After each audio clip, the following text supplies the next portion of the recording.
પછી તમે મને ફોન કરો સાહેબ થોડો કન્ફ્યુઝન છે, હું એમ પૂછું શું, તો તમે એમ કહેશો સાહેબ હવે આમાં 3 પાસ કરી છે, આમાં જાવું કેમાં નહીં સમજાતું નથી. કોક એમ કહે છે કે આમાં જવાય ને કોક એમ કહે છે આમાં જવાય, પણ અમે તમારા સ્ટુડન્ટ છીએ, તમે કયો એમાં અમે જવા માંગીએ છીએ. મારી તો એવી જ આશાઓ હશે ને સાહેબ.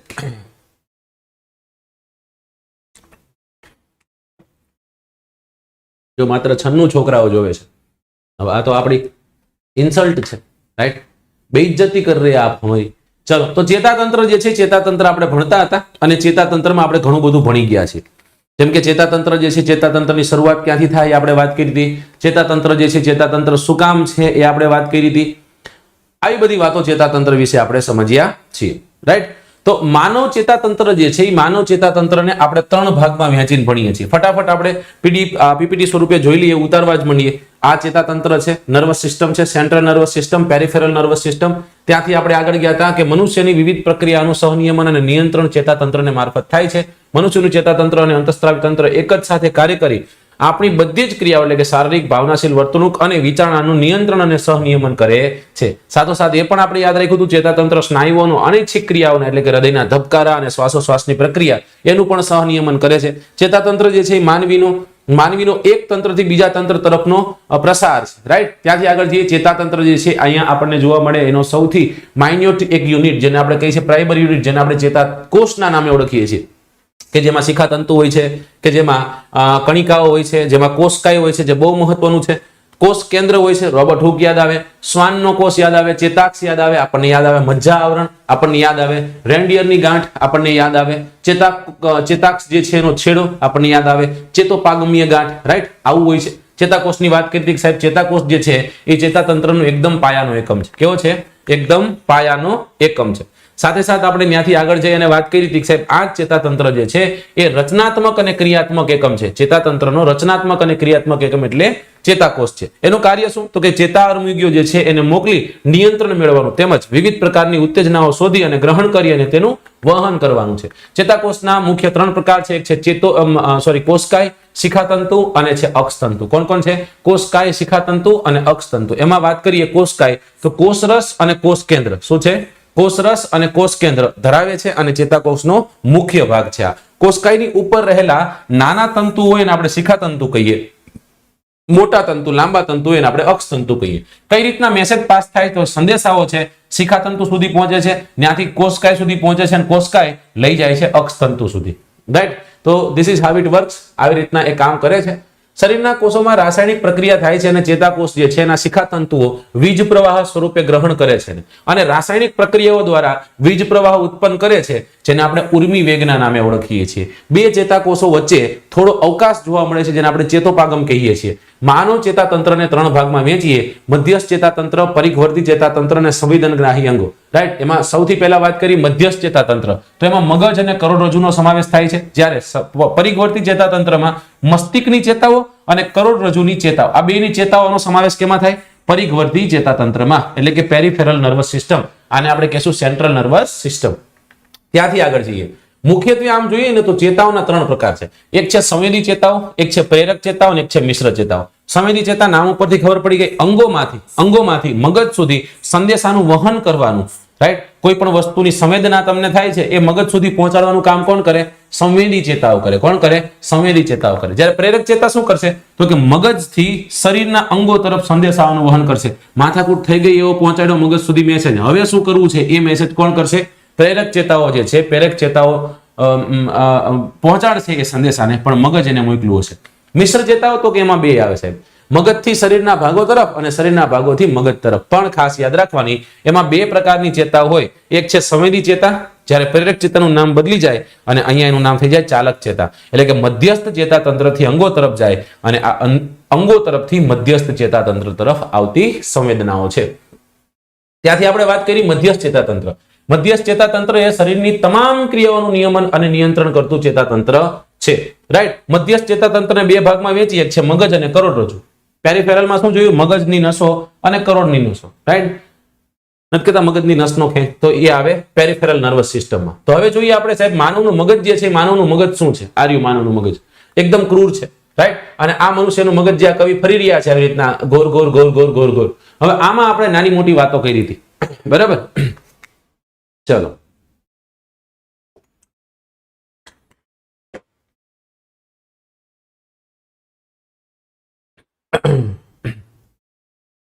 ચલો વેરી ગુડ, સરસ. લ્યો છોકરાઓ ઘટ્યા, વધવાની જગ્યાએ ઘટ્યા,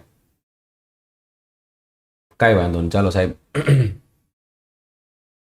જો અહીંયા 91 છે. હવે હું તમને કહું, આપણી ટેલિગ્રામ ચેનલમાં ત્યાં કેટલા લાઈવ છે? ગર્લ્સમાં 57 લાઈવ છે, રાઈટ. અને જે આપણું ચાલને કોઈને સાહેબ બનાવીએ છીએ ત્યાં 564 લાઈવ છે. કેટલા? 564.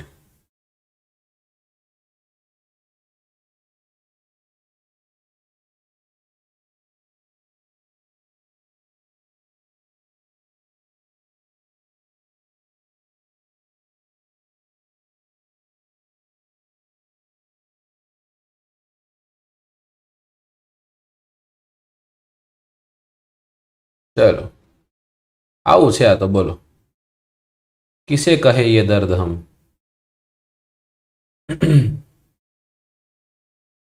કાંઈ વાંધો નહીં. ચલો, એ લોકોનું કામ છે, એ લોકો પોતાની રીતના પોતાની જાતને સમજતા હશે. આઈ હોપ કે કદાચ લાઈવ છે તો એકદમ 5-7 કલાકનું રીડિંગ કરીને પછી લાઈવ થયા હશે અને ત્યાં લાઈવ રહેતા હશે. આપણે તો એવી જ એમના માટે સારી જ આશાઓ રાખીએ. શું કામ આપણે ખોટી આશાઓ રાખીએ? ચલો, તો માનવનું મગજ જે છે, માનવના મગજની વાત કરીએ. સાહેબ, માનવનું મગજ ક્યાં આવેલું છે? તો માનવનું મગજ છે ને, મનુષ્યનું મગજ, એ મનુષ્યનું મગજ તમને ખ્યાલ છે કઈ જગ્યાએ છે? આ મસ્તિષ્ક છે, અને એ મસ્તિષ્કની પેટીમાં એકદમ સંકળાયેલું છે, અથવા તો ત્યાં ઘેરાયેલું છે. વાત કરી હતી આપણે? હા, વાત કરી હતી. મનુષ્યના મગજની વાત કરીએ તો એનું વજન કેટલું છે? તો કે 1350 થી લઈ અને 1400 ગ્રામ જેટલું પુખ્ત વયની મનુષ્યનું વજન છે. બાળકોની વાત કરીએ તો 300 થી 350 ગ્રામ જેટલા નાના બાળકનું વજન જે છે એ જોવા મળે છે. મગજ જે છે એ મગજ સંપૂર્ણ ચેતાપેશીઓથી બનેલું હોય છે. કેનાથી બનેલું હોય? ચેતાપેશીઓથી બનેલું હોય. આ મગજ જે છે એ મગજની જે બહારની સપાટીઓ છે એના ઉપર ભૂખરું આવરણ આવેલું હોય, દ્રવ્ય છે. અને અંદરની વાત કરીએ તો અંદરના ભાગમાં શ્વેત તરલ આવરણ આવેલું હોય છે. મસ્તિષ્ક છે ને, મસ્તિષ્ક ઉપરનો આજે ખોપરીનો ભાગ અને એની અંદર રહેલું મગજ, એની વચ્ચે એક નાનકડું એવું મેરુજળ હોય છે, જેને આપણે મસ્તિષ્ક મેરુજળના નામે ઓળખીએ છીએ.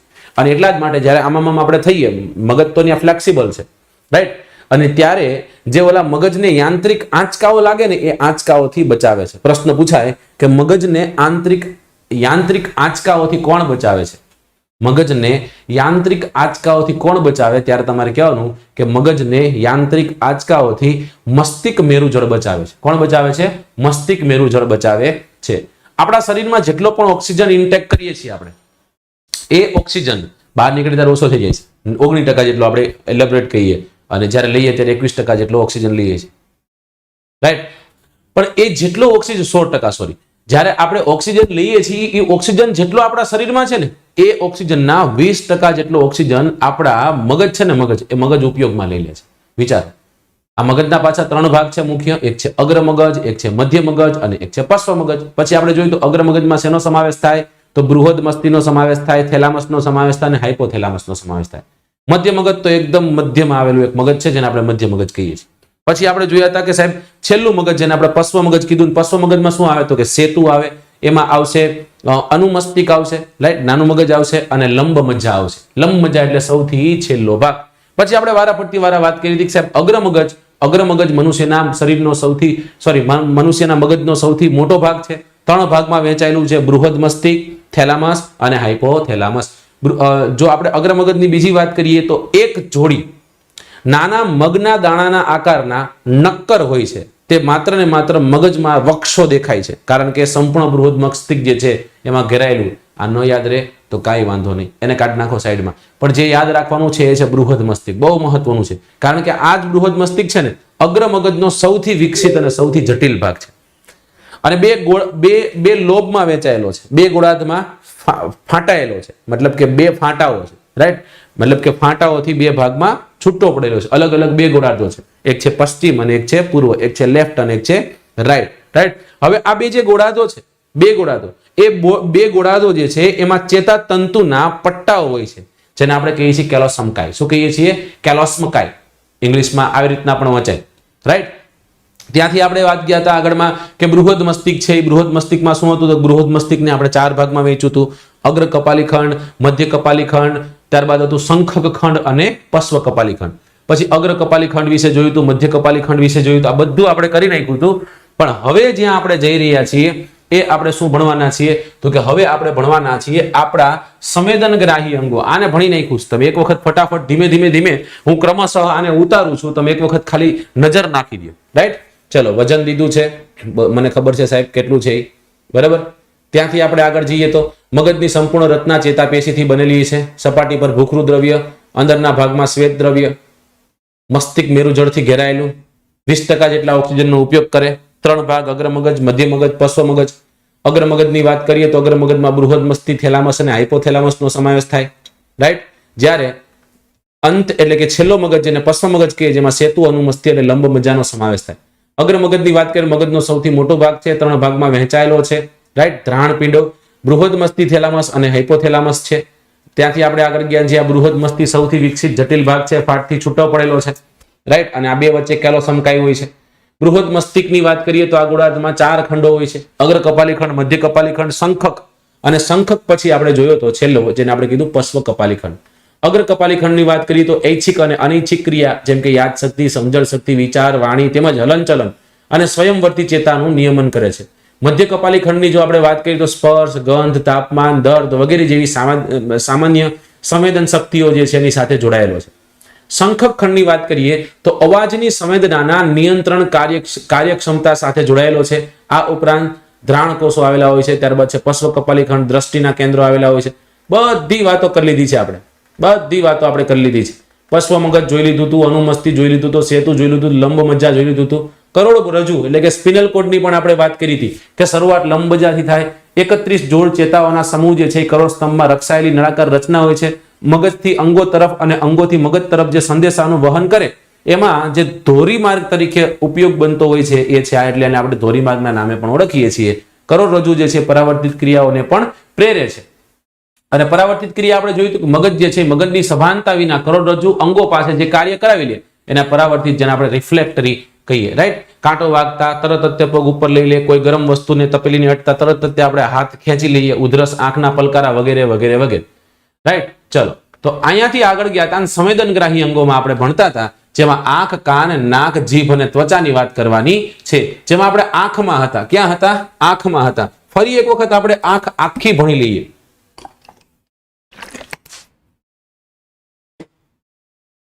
આંખ છે એ આંખ આપણે આખી ભણી લઈએ. પહેલા તો સાહેબ મારી આંખ છે એ મારી આંખ કઈ જગ્યાએ આવેલી છે એમ પ્રશ્ન પૂછે તો એક કેવિટીમાં આવેલી છે.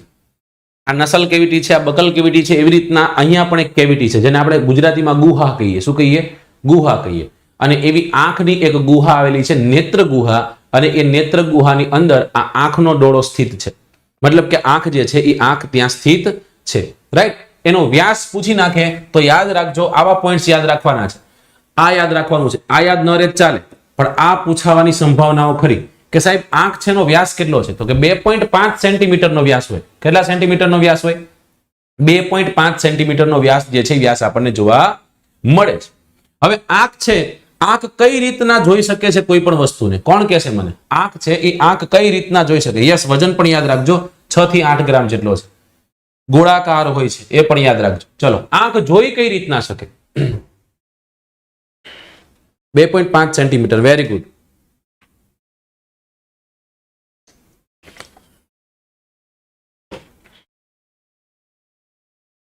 યસ યસ, યાદ રાખજો, દ્રષ્ટિ માટે પ્રકાશનું પરાવર્તન અનિવાર્ય છે. ફોર એક્ઝામ્પલ, તમારી સામે કોઈ એક વસ્તુ પડી છે, એની ઉપર પ્રકાશનું કિરણ પડે છે, ત્યાંથી રિફ્લેક્ટ થઈને તમારા કાન સુધી, આંખ સુધી પહોંચે છે, તો અને તો જ તમે એ વસ્તુને જોઈ શકો છો, બાકી એ વસ્તુને જોઈ શકો નહીં. એટલે પ્રશ્ન પૂછાય દ્રષ્ટિ માટે સૌથી મહત્વનું, તો કે દ્રષ્ટિ માટે પ્રકાશનું પરાવર્તન સૌથી મહત્વનું છે. પ્રકાશનું પરાવર્તન હશે તો અને તો જ. યસ, 180 ડિગ્રી જેટલી આપણી આંખ છે એ ઘૂમી શકે છે. Very good. ચલો, તો આ જ આંખમાં જે આપણે ડેટાઓ કલેક્ટ કર્યા હતા એ ફરી એક વખત અહીંયા તમારી સમક્ષ રાખું છું કે આપણી આંખ જે છે એ આંખમાં આપણે શું શું ભણી ગયા છીએ. ટેન્શન જરાય ન લેતા. મેં તમને કીધું લેક્ચર હોય 1 કલાકનો, પણ આપણે 1 કલાકનો લેક્ચર ક્યારેય નથી લેતા, 1.5 કલાક જ લઈએ છીએ. કારણ કે જે રિવિઝન કરાયું હોય એ બધું હાફ એન આવરમાં થઈ જાય, બાકી જે છે બાકી 1 કલાક આપણે ફ્રેશ કંઈક ભણી શકીએ એવું કંઈક. રાઈટ. સૌથી પહેલા આપણે વાત કરી હતી કે સાહેબ આંખ છે એ આંખ ક્યાં આવેલી છે? તો કે આંખ આવેલી છે નેત્ર ગુહામાં. ક્યાં આવેલી છે? નેત્ર ગુહામાં. આ આંખ છે, આંખનો વ્યાસ શું છે? તો કે આંખનો વ્યાસ જે છે એ વ્યાસ છે 2.5 સેન્ટીમીટર. કેટલો છે? 2.5 સેન્ટીમીટર જેટલો. આંખ છે, આંખનો વજન કેટલો છે? તો કે 6 થી 8 ગ્રામ જેટલો છે. વજન કેટલો છે? વજન છે 6 થી 8 ગ્રામ જેટલો છે. રાઈટ. પ્રશ્ન પૂછે કે આજ આપણી આંખ છે, આંખ કેવા આકારની છે? તો કેવાની? ગોળાકાર છે. કેવી છે? ગોળાકાર છે. બરાબર. હવે આંખ છે, આંખ શેનું કાર્ય કરે છે? તો કે દ્રષ્ટિનું કાર્ય કરે છે. અને દ્રષ્ટિ માટે શું જરૂરી છે? તો કે દ્રષ્ટિ માટે પ્રકાશનું પરાવર્તન અનિવાર્ય છે. પ્રકાશનું પરાવર્તન અનિવાર્ય છે. જો પ્રકાશનું પરાવર્તન થાય તો અને તો જ તે દ્રષ્ટિ જે છે દ્રષ્ટિ થઈ શકે, અથવા તો આપણે એને જોઈ શકીએ. રાઈટ. કોઈ પણ એક સિંગલ આંખ છે, એક આંખ 150 ડિગ્રી સુધી જોઈ શકે છે. 150 ડિગ્રી સુધી કોઈ આંખ જે છે એ આંખ જોઈ શકે છે. જ્યારે બે આંખ ભેગી થાય, એક આંખ 150 ડિગ્રી અને બે આંખ ભેગી થાય તો બે આંખની જોવાની ક્ષમતા 180 ડિગ્રી જેટલી છે. કેટલી છે? 180 ડિગ્રી જેટલી છે. સાથોસાથ આપણે વાત કરી હતી કે સાહેબ આ આંખ છે, આંખમાં જે પણ રચનાઓ છે એ રચનાઓના અંતે આપણે કોઈ નાનામાં નાની વસ્તુ જે છે એ વસ્તુ કેટલી જોઈ શકીએ? તો કે 10,000 નેનોમીટર. કેટલી? 10,000 નેનોમીટર. 10,000 નેનોમીટર જે છે એટલી રચના, એવડી નાની રચના જે છે આપણી આંખ જોઈ શકે છે. યાદ રાખજો. ત્યાંથી આગળ ગયા હતા સાહેબ અત્યારે તો મોબાઈલનો જમાનો છે અને અમે પિક્સલ કરતા હોય. આપણી આંખમાં કેટલા પિક્સલ છે? તો આપણી આંખમાં 576 પિક્સલ છે ને. 576 પિક્સેલનો કેમેરો જે છે એ ગોઠવેલો છે. કેટલા પિક્સેલનો કેમેરો ગોઠવેલો છે? 576 પિક્સેલનો કેમેરો જે છે એ કેમેરો ગોઠવેલો છે. રાઈટ. આટલી આપણે વાતો કરી હતી. ત્યાંથી આપણે આગળ ગયા હતા અને બીજા પાર્ટમાં આપણે ભણ્યા હતા આંખના અલગ અલગ અવયવો. આંખના અલગ અલગ અવયવો. ડન. ચલો, વેરી ગુડ. 576 બધાને આવડે છે એવું થયું તો બધાને આવડે છે એવું થયું તો ચલો કાંઈ વાંધો નહીં, આગળ વધીએ. આપણે આંખના અવયવોની વાત કરીએ અને આંખના અવયવોમાં સૌથી પહેલું અવયવ આપણે લઈએ છીએ અને એ અવયવ કયું રહેશે? સૌથી પહેલું અવયવ છે એને આપણે કહીએ છીએ કીકી. ચલો કીકી થી શરૂઆત કરીએ. રાઈટ. સૌથી પહેલું અવયવ આપણે કીકી તરીકે જોઈએ છીએ. કીકી પહેલા તે પારદર્શક પટલ લઈ લઈએ. ચલો, આ જ આંખ છે અને આ જ આંખના વિવિધ અંગોની આપણે વાત કરવી છે અને એમાં સૌથી પહેલું લીધું આપણે પારદર્શક પટલ. તમને ખ્યાલ હોય તો તમારે બોલતું જ જવાનું છે. તમને ખ્યાલ હોય તો તમારે બોલતું જવાનું છે પારદર્શક પટલમાં શું શું આવશે. તો પારદર્શક પટલમાં સૌથી પહેલો પોઈન્ટ તમારો ટાંકવાનો રહેશે આંખનો સૌથી બહારનો પારદર્શક ભાગ. આંખનો સૌથી બહારનો ભાગ. આંખનો સૌથી બહારનો ભાગ. રાઈટ. ચલો, આ પોઈન્ટ નંબર 1 થયું. પોઈન્ટ નંબર 2 માં આપણે લખીશું આ ભાગ જે છે એ બહારના ભાગથી વસ્તુ જે છે વસ્તુ પરથી પરાવર્તિત થઈને આવતા પ્રકાશ જે છે એ પ્રકાશ પસાર થાય છે. રાઈટ. બહારથી આવતા પ્રકાશ જે છે એ પ્રકાશ અહીંયાથી મતલબ પ્રવેશે છે, આંખમાં પ્રવેશે છે. નથી લખવું કાંઈ, એને લખવાની જરૂર નથી. ચલો ત્યાંથી આપણે આગળ વધીએ અને બીજો ભાગ જોઈએ અને બીજા ભાગને આપણે ઓળખીએ છીએ કીકીના નામે. કેના નામે ઓળખીએ છીએ? કીકીના નામે. ચલો તો સાહેબ કીકી શું છે? આ કીકીનું કામ શું છે બધું જોઈએ. પારદર્શક પટલ છે ને એની એકદમ નજીકમાં એના છિદ્રમાં એક નાનકડી એવી રચના હોય છે અને આ છિદ્રને આપણે કીકી કહીએ છીએ. રાઈટ. કેની સાથે જોડાયેલું હોય છે? પારદર્શક પટલ સાથે. પારદર્શક પટલમાં પારદર્શક પટલનું છિદ્ર કહી દઈએ. ચલો ને આપણે એને આપણે કહીએ છીએ કીકી. શું કહીએ છીએ? કીકી. કોઈ પણ વસ્તુ પરથી આવતા પ્રકાશ જે છે એને નેત્રમણી સુધી પહોંચાડવાનું કામ આનું છે. એટલે પ્રકાશ જે છે એ પ્રકાશને ક્યાં સુધી? પ્રકાશને નેત્રમણી સુધી પહોંચાડવાનું કામ છે. પટલ નથી કીધું, નેત્રમણી પૂછ્યું છે. યાદ રાખજો, નેત્રમણી સુધી પહોંચાડવાનું કાર્ય કોનું છે? તો એ કાર્ય જે છે એ કાર્ય કીકીનું છે. કેનું છે? કીકીનું છે. ચલો બધાને દેખાય છે કે નથી દેખાતું? હું 1 મિનિટ આવીને જોઈ જાઉં છું, પણ છતાંય તમારે ત્યાં સુધીમાં કોમેન્ટ મૂકી દેજો એટલે મને ખબર પડી જાય. યસ, એક્સેલન્ટ, એકદમ પરફેક્ટ દેખાય છે, કાંઈ વાંધો છે નહીં. બરાબર. ચલો ત્યાંથી આપણે આગળ વધીએ અને હવે આપણે ત્રીજો પાર્ટ જોઈએ જેને આપણે ઓળખીએ છીએ કનિનિકાના નામે. કેના નામે ઓળખીએ છીએ? કનિનિકાના નામે. આ ત્રીજો પાર્ટ લીધો છે, આ પહેલો નથી પણ ત્રીજો પાર્ટ છે, યાદ રાખજો. આ કનિનિકા શું છે? આ કનિનિકા જે છે એ આંખનો સફેદ અને કીકી વચ્ચેનો જે ભાગ છે, બરાબર. આંખમાં એક ભાગ હોય છે સફેદ અને એક હોય છે કીકી, બરાબર. આ બંને વચ્ચેનો ભાગ જે છે, આ બંને વચ્ચેનો ભાગ એટલે કનિનિકા. બંને વચ્ચેનો ભાગ એટલે કનિનિકા, રાઈટ. હવે સાહેબ આ કનિનિકાનું કાર્ય શું હોય છે અને કનિનિકા કેવા રંગની હોય છે? નોર્મલી ભૂખરા કે કાળા રંગની હોય છે. કેવી હોય? ભૂખરા કે કાળા રંગની હોય. આ કનિનિકા નાની મોટી થાય છે અને પ્રકાશ જે છે એ પ્રકાશનું નિયંત્રણ કરે છે, રાઈટ. કનિનિકા નાની મોટી થઈ પ્રકાશ ના પ્રવેશનું નિયમન કરે છે. પ્રવેશનું નિયમન કરે. કોણ કરશે? આ કાર્ય કરશે આપણી કનિનિકા. કોણ કરશે? કનિનિકા. કનિનિકાથી આગળ જશો તમને જોવા મળશે આઈરિસ. શું જોવા મળશે? આઈરિસ. ઓકે, તો અહીંયા લખી રહ્યો છું હું આઈરિસ. સાહેબ આ આઈરિસ શું છે? આ આઈરિસ છે શું? તમારે લખતું જવાનું છે. મારું ધ્યાન નથી તમારા કોમેન્ટ્સમાં, પણ તમારે તો લખતું જવાનું છે. ચલો સાહેબ આ આઈરિસ શું છે? તો કે હવે કનિનિકા છે, એ કનિનિકાની પાછળ આવેલું સ્નાયુનું બંધારણને આઈરિસ કહીએ છીએ. કનિનિકાની પાછળ આવેલ સ્નાયુનું બંધારણ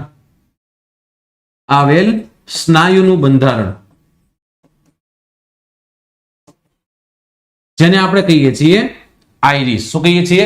આઈરિસ. અને આ આઈરિસ જે છે, યાદ રાખજો, જે ઓલા પ્રકાશનો જે જથ્થો પ્રવેશે છે ને એનું નિયમન કરે છે. પ્રકાશનું નિયમન નહીં, પ્રકાશના જથ્થાનું નિયમન. પ્રકાશના જથ્થાનું નિયમન કરે છે. બધાનું કામ કેટલું સુંદર છે જો તમે. અને નાના પાર્ટ્સ છે, બધા ભેગા થાય ને ત્યારે આપણી આંખ બને છે, બરાબર. તો ગમી અમારી ન દેવી છે. ચલો આગળ જઈએ આપણે. અને હવે આપણે વાત કરીએ બહુ મહત્વના પાર્ટની, જેને આપણે કહીએ છીએ નેત્રમણી. શું કહીએ છીએ? નેત્રમણી. પ્રશ્ન થયો સાહેબ આ નેત્રમણી એટલે શું? નેત્રમણી કેને કહેવાય? નેત્રમણી જે છે એમાં અમારે શું યાદ રાખવાનું છે? કીકી છે એ કીકીની પાછળની ભાગ એક નરમ પદાર્થની બનેલો બહિર્ગોળ લેન્સ જેવી રચના હોય. કેની પાછળ? પહેલા તો કીકીની પાછળ બહિર્ગોળ લેન્સ જેવી રચના. કેવી રચના? બહિર્ગોળ લેન્સ જેવી રચના હોય છે. આ શું કરશે?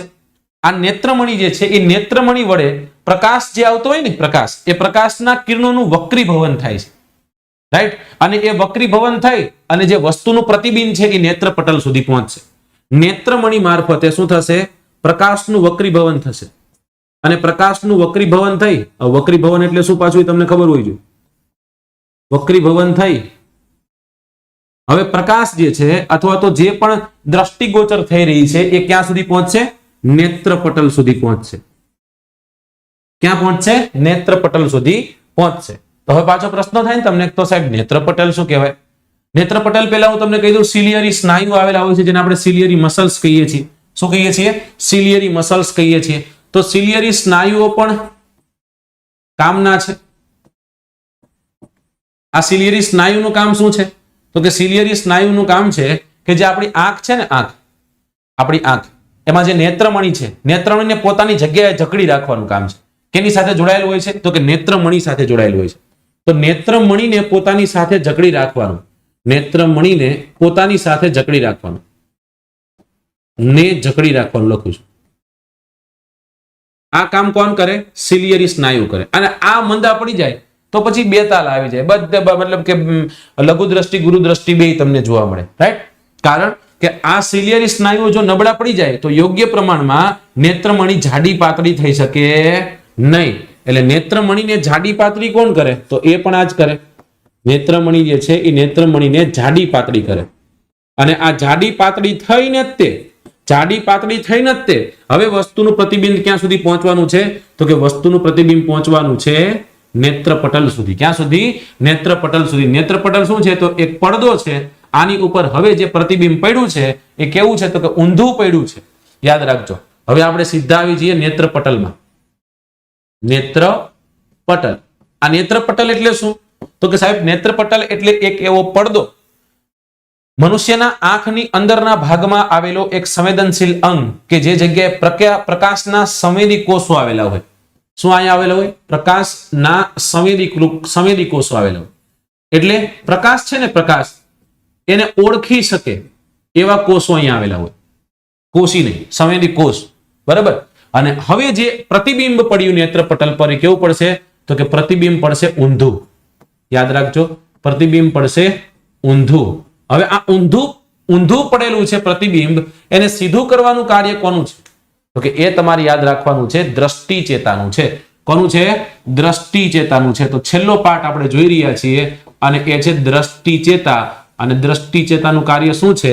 તો કે નેત્રપટલ ઉપર જે પણ પ્રતિબિંબ પડ્યું છે, નેત્રપટલ પર પડેલું પ્રતિબિંબ જે છે, એ પ્રતિબિંબને સીધું કરી મગજ સુધી પહોંચાડવાનું.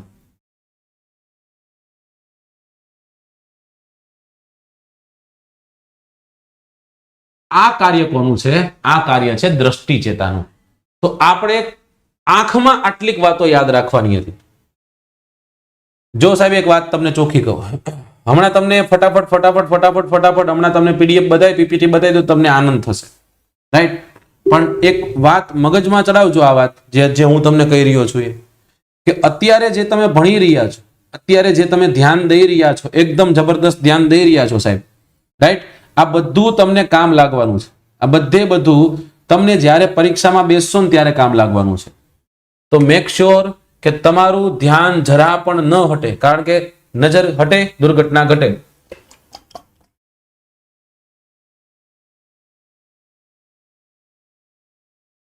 હવે આખી જે આંખની રચના છે એમાં તમારે આ એક ફોટો પાડવાનો રહી ગયો. ખાલી આ એક ફોટો પાડી દો એટલે બધા અંગો તમને આવડી જાય.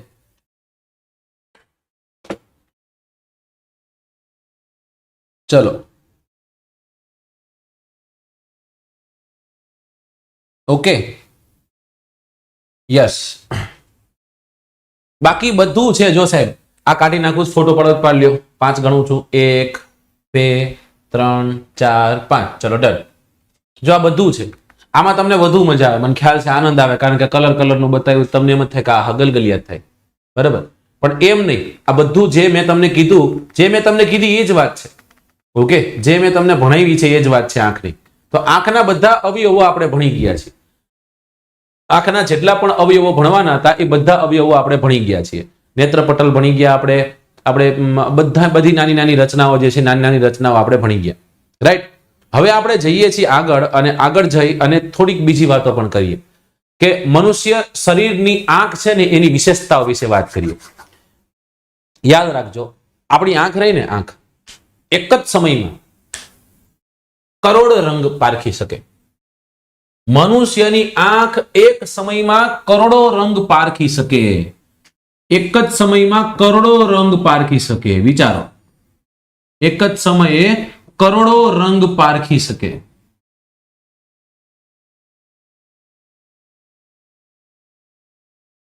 સાહેબ કોઈના કોમ્પ્યુટર, ગમે એવું કોમ્પ્યુટર હોય ને, કોમ્પ્યુટરના બાપની તાકાત નથી આવું કરી શકે જે આપણી આંખ કરે છે. રાઈટ? હવે જ્યારે મનુષ્યનું શરીર જ્યારે છે એ શાંત પડે, એટલે કે મૃત્યુ પામે જ્યારે વ્યક્તિ, ત્યારે એ મૃત શરીરમાં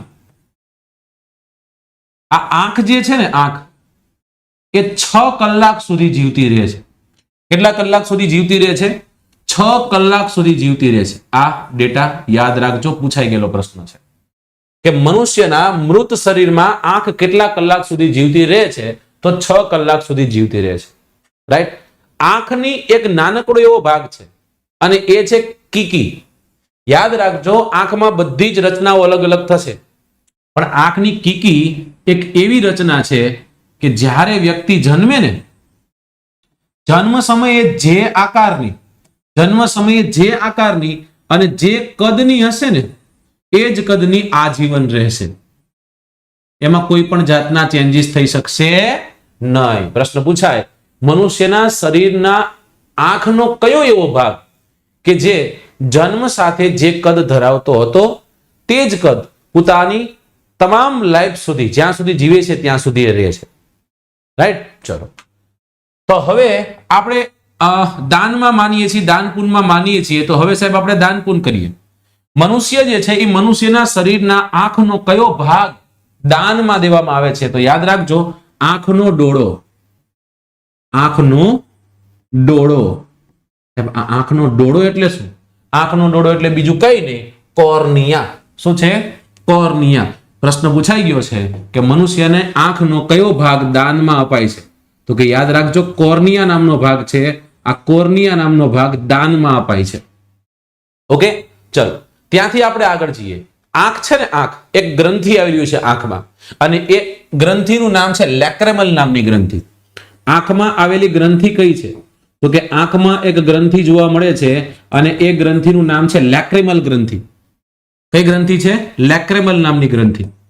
લેક્રેમલ કયો તો ઈ, અને લેક્રિમલ કયો તો પણ એ જ. સાહેબ ગ્રંથિ હોય શું કરે? ગ્રંથિ હોય કોઈ વસ્તુને મતલબ સેક્રેટ કરે, મતલબ કે જનરેટ કરે, સ્ત્રાવિત કરે, અને આમાં એક ઉત્સેચક સ્ત્રાવિત થાય છે, અને એનું નામ છે લાઇસોઝોમ. કયો ઉત્સેચક છે? લાઇસોઝોમ છે. અને આ સાહેબ લાઇસોઝોમનું કામ શું છે? આ લાઇસોઝોમનું કામ શું છે? તો કે હવે યાદ રાખજો, તમારી આંખમાં ઘણા બધા રજકણો પડે છે, અને આ રજકણો જે છે એ રજકણોને મારવાનું અંદર રહેલા જે ઓર્ગેનિઝમ્સ, જે અલગ અલગ શું કહીશું આપણે એને આપણે કહેશું ફોરેન મટીરિયલ્સ, જ્યારે તમારા શરીરમાં પ્રવેશે, તમારી આંખમાં પ્રવેશે, એને મારી નાખવાનું કામ કોણ કરશે? એ કરશે લાઇસોઝોમ. એટલે કે આપણે કહેશું કે આંખને જંતુ રહિત રાખે. કેવી રાખે? જંતુ રહિત રાખશે. રાઈટ? ચલો, તો આ પોઈન્ટ્સ, આટલા જેટલા પોઈન્ટ્સ મેં તમને યાદ રખાવ્યા, એ બધા પોઈન્ટ તમારે અત્યારે ને અત્યારે મગજમાં ચડાવી દેવાના છે. ફરી એક વખત આ બધા પોઈન્ટને હું રિપીટ કરું છું કે મનુષ્ય જે છે એ મનુષ્ય એક જ સમયમાં કરોડો રંગ પારખી શકે છે. મનુષ્યની આંખ જે છે એ મૃત મનુષ્યમાં, મૃત શરીરમાં 6 કલાક સુધી રહે છે જીવતી. કીકી જે છે એ કીકી જન્મ સાથે જેવડી હોય એવડી જ મોટા થાય ત્યાં રહેતી હોય છે. આંખનો ડોળો જે છે એ નેત્રદાન સમયે કોર્નિયા ગિફ્ટ અપાય છે. ત્યારબાદ આ જ આંખ છે, આંખમાં એક ગ્રંથિ આવેલું જેનું નામ છે લેક્રિમલ નામની ગ્રંથિ, અને એ શું કરે? તો કે લાઇસોઝોમ નામના એક અંતઃસ્ત્રાવનો સ્ત્રાવ કરે. સાહેબ લાઇસોઝોમ શું કરે? તો કે લાઇસોઝોમ નામનો અંતઃસ્ત્રાવ આપણા આંખમાં આવેલી વસ્તુઓને જંતુ રહિત રાખે છે. શું રાખે છે? જંતુ રહિત રાખે છે. ચલો,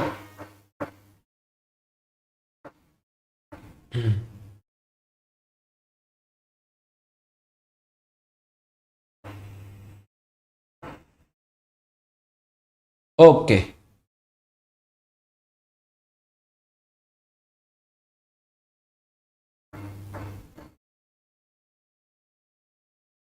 ચલો, ડન. એક્સેલેન્ટ.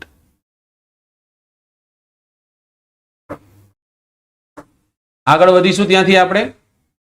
ત્યાંથી આગળ વધી અને બીજી આપણે વાતો કરીશું.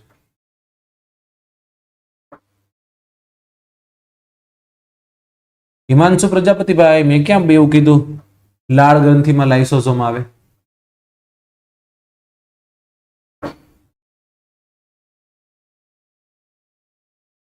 હિમાંશુ પ્રજાપતિ, સમજાણું નહીં મને, આપ શું કહેવા માંગો છો?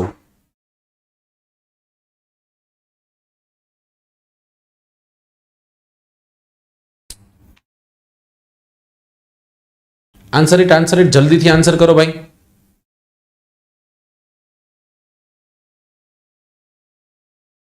क्या कहना क्या चाहते हो? जल्दी से बताओ.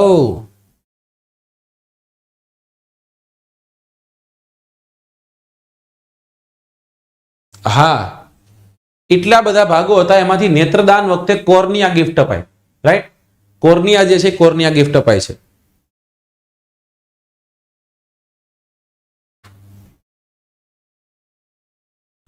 લાળ ગ્રંથિમાં કઈ રીતના ગ્રંથિ હોય દોસ્ત? લાળ ગ્રંથિમાં કોઈ ગ્રંથિ હોઈ શકે?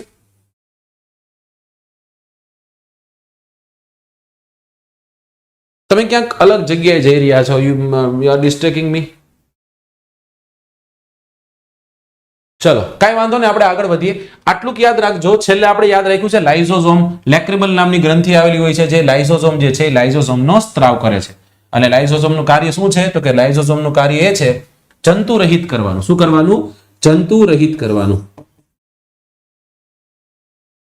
ચલો, ત્યાંથી આપણે આગળ વધીએ, અને આગળ વધી અને હવે આપણે બીજા પાર્ટ્સ જોવાનો પ્રયત્ન કરીએ.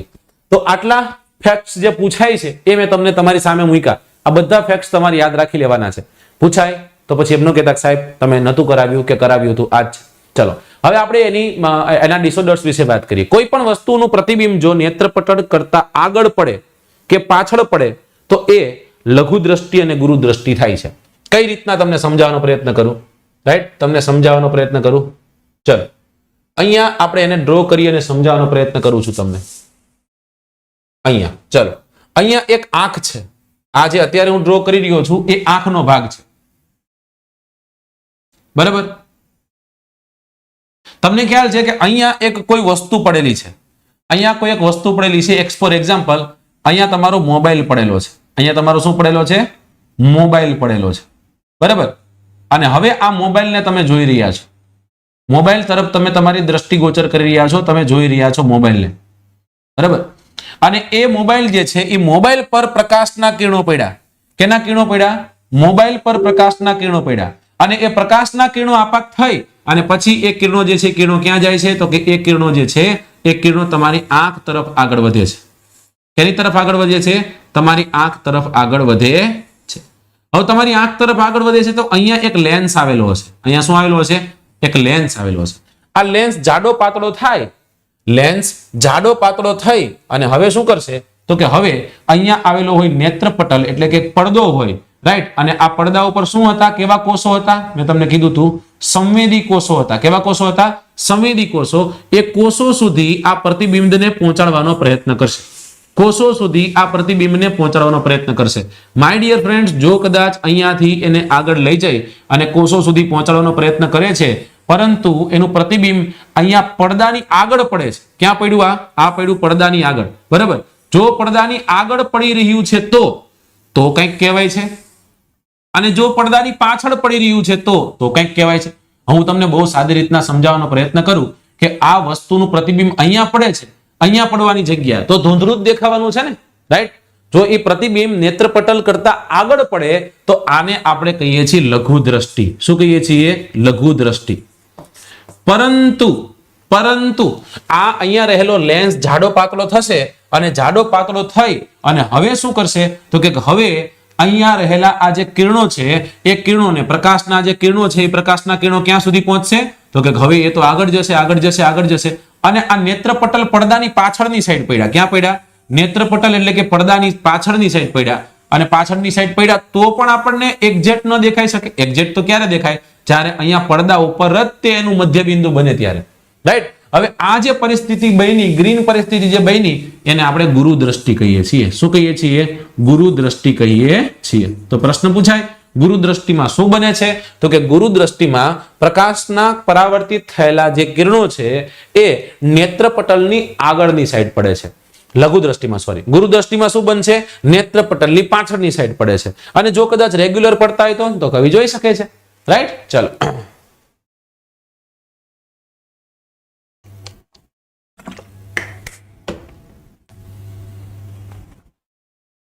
યસ, ચલો ઓકે. તો વારાફરતી આને આપણે ડિસ્કસ કરીએ. ચલો બરાબર, તમે અને હું બે ભેગા થઈ આને ડિસ્કસ કરીએ આપણે. રાઈટ, કેને ડિસ્કસ કરવું છે? આપણે ડિસ્કસ કરવું છે લઘુ દ્રષ્ટિને અને ગુરુ દ્રષ્ટિને. ચલો, તો લઘુ દ્રષ્ટિ અને ગુરુ દ્રષ્ટિમાં સૌથી પહેલા કેને લેવું છે? તો કે સૌથી પહેલા લેવું છે આપણે કઈ દ્રષ્ટિ લઈએ? ચલો તમે કીધી લઘુ દ્રષ્ટિ લઈ લ્યો સાહેબ, તો લઘુ દ્રષ્ટિ લઈ લઈએ. રાઈટ, લઘુ દ્રષ્ટિ લઈ લઈએ. સાહેબ યાદ રાખજો, લઘુ દ્રષ્ટિ કદાચ ન આપ્યું હોય તો, લઘુ દ્રષ્ટિ ન આપ્યું હોય તો આપ્યું હશે માયોપિયા. શું દીધું હશે? માયોપિયા આપ્યું હશે. માયોપિયા. અને આમાં હાઇપો અને હાઇપર આવશે. શું આવશે? હાઇપો અને હાઇપર. ડિસ્કસ કરીએ આપણે એને. યાદ રાખજો, આમાં શું શું બને યાદ રાખવાનું છે. પહેલા હું જે પોઈન્ટ કહું એટલા જ પોઈન્ટ મગજમાં ચડાવો. પહેલો પોઈન્ટ, નેત્રમણી યોગ્ય પ્રમાણમાં પાતળી થઈ શકે નહીં. પાતળી થઈ શકે નહીં એના કારણે નેત્રપટલ કરતા આગળ પ્રતિબિંબ રચાય. અહીંયા શું છે? નેત્રમણી. આ નેત્રમણીમાં શું થાય છે? આ નેત્રમણીમાં શું થવાનું છે? અહીંયા રહેલો છે નેત્રપટલ. આપણે અલગ રીતના કંઈક ભણવાનો પ્રયત્ન કરીએ. ચાલો, આ નેત્રપટલ છે રાઈટ શું બનશે નેત્રમણી શું થઈ શકવાની છે નેત્રમણી યોગ્ય પ્રમાણમાં પાતળી ન થઈ શકે યોગ્ય પ્રમાણમાં પાતળી ન થઈ શકે અને એટલા માટે શું થાય છે તો કે પાતળી ન થઈ શકે એટલા માટે તે આ પ્રતિબિંબ નેત્રપટલની આગળ પડે છે ક્યાં પડે છે નેત્રપટલની આગળ રચાય છે બરાબર નેત્રમણી યોગ્ય પ્રમાણમાં પાતળી ન થઈ શકતી હોવાથી આ પ્રતિબિંબ જે છે એ પ્રતિબિંબ નેત્રપટલની આગળની ભાગે પડે છે સાહેબ આના કારણે થાય શું તો કે આના કારણે થાય એવું કે કવિને દૂરનું ન દેખાય શું ન દેખાય દૂરનું ન દેખાય દૂરનું દેખાતું બંધ થઈ જાય દેખાય એટલે ઓછું દેખાય આમ ચાખું રાઈટ નાના ઉંમરની વ્યક્તિ હોય એને પણ હોઈ શકે યાદ રાખજો આ નંબર જે છે હવે કવિ જો કદાચ પોતાની રીતના એકદમ નંબર સીવડાવશે તો આ નંબરને આપણે નેગેટિવ નંબર કહીએ છીએ કેવા નંબર કહીએ છીએ નેગેટિવ નંબર કહીએ છીએ પ્રશ્ન કે ને ઘણીવાર કહેતા હોય છે ને તમને નેગેટિવ નંબર છે તમને પોઝિટિવ નંબર છે એટલે આપણે કન્ફ્યુઝ થઈ જઈએ સાહેબ આ નેગેટિવ પોઝિટિવમાં શું વળી રાઈટ નેગેટિવ નંબરનો મતલબ એવો થાય કે તમારું નેત્રપટલ જે છે નેત્રપટલની પહેલા પ્રતિબિંબ પડી જાય છે નેત્રપટલ સુધી પહોંચતું નથી રાઈટ તો એને આપણે નેગેટિવ નંબર કહીએ છીએ અને નાની વયની ઉંમરની વ્યક્તિ જે છે એમાં આ આપણને જોવા મળે છે અને દૂરનું કવિ જોઈ શકે નહીં દૂરનું ન દેખાય ચલો હવે સાહેબ આ તો તમે કહી દીધું કે આવું થાય પણ આનું નિવારણ શું કરવું તો કે આના નિવારણ માટે અહીંયા વચ્ચે એક લેન્સ ગોઠવી દો અહીંયા એક વચ્ચે લેન્સ ગોઠવી દો અને આ લેન્સ કેવો હોવો જોઈએ તો એનો આન્સર અહીંયા લઈ લ્યો હું આપું છું આ લેન્સ જે છે એ અંતર્ગોળ લેન્સ હશે કેવો લેન્સ હશે અંતર્ગોળ લેન્સ હશે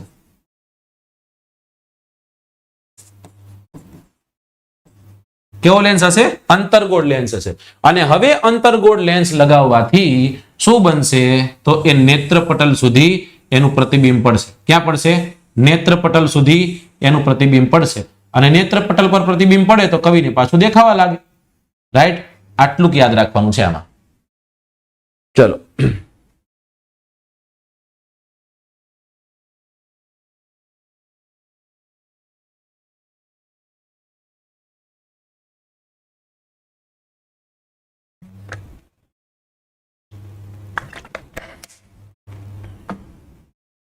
વેરી ગુડ ચલો ડન આમાં કોઈ જગ્યાએ ક્યાંય પ્રોબ્લેમ ખરો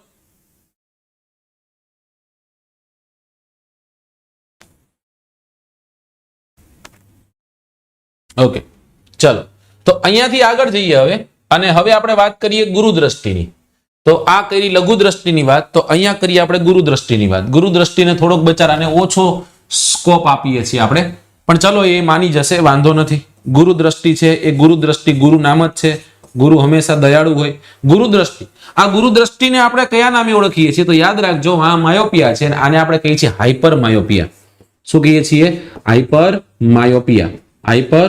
માયોપિયા ઓકે ચલો ફરી એક વખત એની એ જ કથા કરવાની છે શું હતું શું નહીં શું બનવાનું છે અહીંયા હવે ડ્રો નહીં કરીએ પણ સીધું જો આ શું હતું નેત્રમણી યોગ્ય પ્રમાણમાં પાતળી નથી થઈ શકતી તો આ નેત્રમણીમાં શું થતું તો કે આ નેત્રમણી જે છે યોગ્ય પ્રમાણમાં જાડી થઈ શકતી નથી અને જાડી ન થઈ શકે તો નેત્રપટલની ઉપર પડશે આગળ પડશે કે બહાર પડશે તો કે નેત્રપટલની પાછળ પ્રતિબિંબ પડશે ક્યાં પડશે નેત્રપટલની પાછળ પ્રતિબિંબ પડશે જો નેત્રપટલની પાછળ પ્રતિબિંબ પડશે તો શું થશે તો સાહેબ દેખાશે શું નહીં તો કે દેખાશે નહીં દૂરનું નહીં દેખાય શું નહીં દેખાય દૂરનું ન દેખાય અને દૂરનું ન દેખાય તો શું કરવામાં આવે દૂરનું ન દેખાય તો સાહેબ આના નિવારણ માટે કયો લેન્સ લગાવવામાં આવે તો આ લેન્સ યાદ રાખવાનો છે આ લેન્સને આપણે કહેશું બહિર્ગોળ લેન્સ કયો લેન્સ છે બહિર્ગોળ લેન્સ છે રાઈટ અને સાહેબ આ નંબરને કેવા કહીએ આને નેગેટિવ કીધા તો આને આપણે પોઝિટિવ નંબર કહેશું આ નંબરને કેવા નંબર કહેશું તો કે પોઝિટિવ નંબર કહેશું ઓકે અને યાદ રાખજો નોર્મલી 45+ વર્ષની ઉંમર જે હોય ને 45+ વર્ષની ઉંમર હોય ને એ લોકોને નોર્મલી આ બનતું હોય છે આ થતું હોય છે ઓકે, ચલો. પણ એવું જરૂરી નથી કે એને જ થાય, એમ નોર્મલ વાત છે. Yes yes yes yes yes, my mistake my mistake my mistake. નજીકનું ન દેખાય, my mistake my mistake my mistake. સ્વીકારું સ્વીકારું સ્વીકારું. કેનું ન દેખાય? એક્સેલેન્ટ. ચાલો, નજીકનું ન દેખાય, કારણ કે અહીંયા આપી દીધું છે આપણે દૂરનું ન દેખાય, તો અહીંયા શું હોય? નજીકનું ન દેખાય. રાઈટ? ચલો, તો એક નાનકડી એવી ભૂલ હતી, એને સુધાર લેજો તમે. આટલું કમ્પ્લીટ. ચલો, આ તો ખબર પડી ગઈ સાહેબ. માયોપિયા સમજ્યું છે, પણ બાયોપિયા ક્યાંક નામ સાંભળ્યું છે. એને આપણે કહીએ છીએ પ્રેસ બાયોપિયા. આ પ્રેસ બાયોપિયા એટલે શું? આંખના જે સિલિયરી સ્નાયુ હોય નબળા પડી જાય, હમણાં મેં તમને કીધું હતું. અને લેન્સ હોય એની સ્થિતિસ્થાપકતા, એટલે જાડી પાતળી થવાની જે પરિસ્થિતિ છે ને આપણે સ્થિતિસ્થાપકતા કહીએ, એ નબળી પડી જાય. અને એ થઈ જવાના કારણે વ્યક્તિનું દૂરનું અને નજીકનું બંનેનું જોવાનું તકલીફ પડે છે, અને આપણે પ્રેસ બાયોપિયાના નામે ઓળખીએ છીએ. કેના નામે ઓળખીએ છીએ? પ્રેસ બાયોપિયાના નામે ઓળખીએ. ફોટો ખેંચવાનો હોય જલ્દીથી ખેંચી નાખો, આગળ વધુ છું. ચલો, 1 2 3 4 અને 5. ઓકે, ચલો ડન. આગળ જઈએ.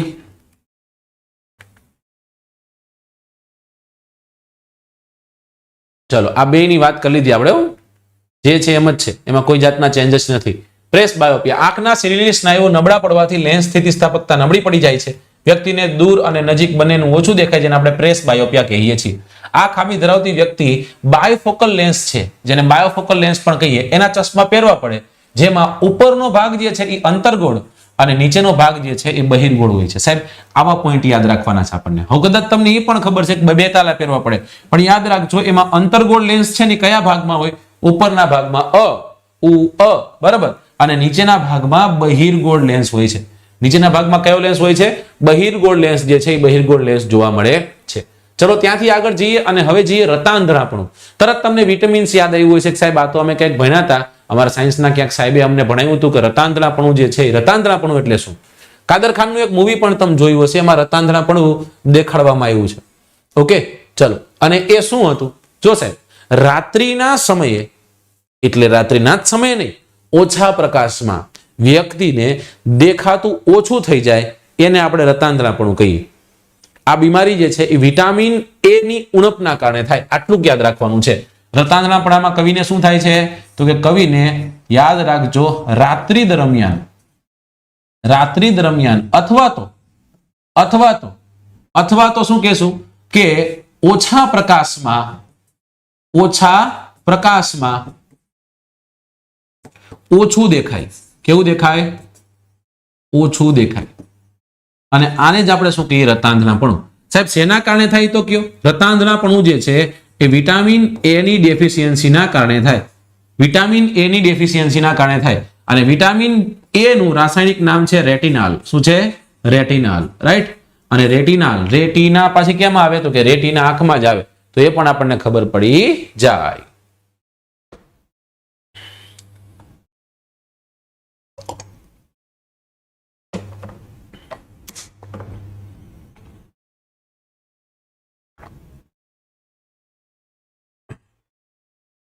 ચલો, આંખના ડોક્ટર ઓપ્થાલ્મોલોજિસ્ટ. યસ, ભણી ગયા છીએ આપણે. પહેલા તો બધા છોકરાઓ જેટલા જોડાયા છો, ફરી એક વખત આપણે એક ટ્વિટર ટ્રેન્ડ કરો ને એવી રીતના ટ્રેન્ડ કરીએ, અને અત્યારે આપણે બધા જેટલા પણ જોડાયા છો બધા એક સાથે શેર કરીએ. ચાલો, બધા એક સાથે આપણે શેર કરીએ. રાઈટ?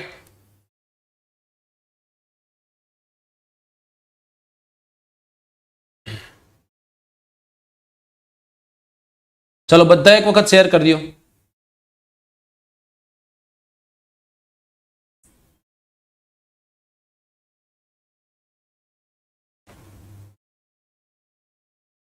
ઓકે, ફટાકે. હજી આગળ ઘણું ભણવું છે આપણે.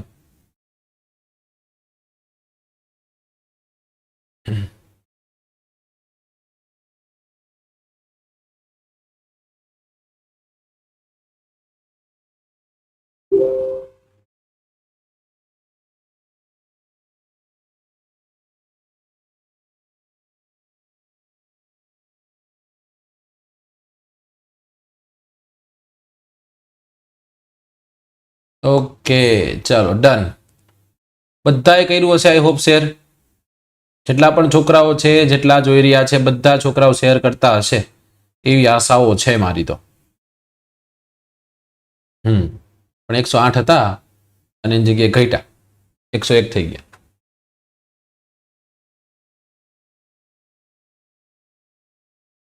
નૈનાબેન બે થાય, થોડાક આગળ પડે ને થોડા પાછળ પડે એટલે તો તકલીફ થાય કવિને.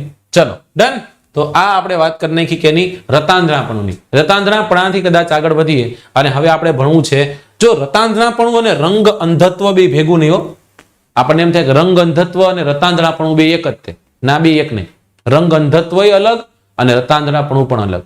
આ રંગ અંધત્વ છે ને એ આનુવંશિક બીમારી છે. પિતાને હોય દીકરાને આવે, દીકરાને તો એના દીકરાને આવે, એવી રીતના. રાઈટ.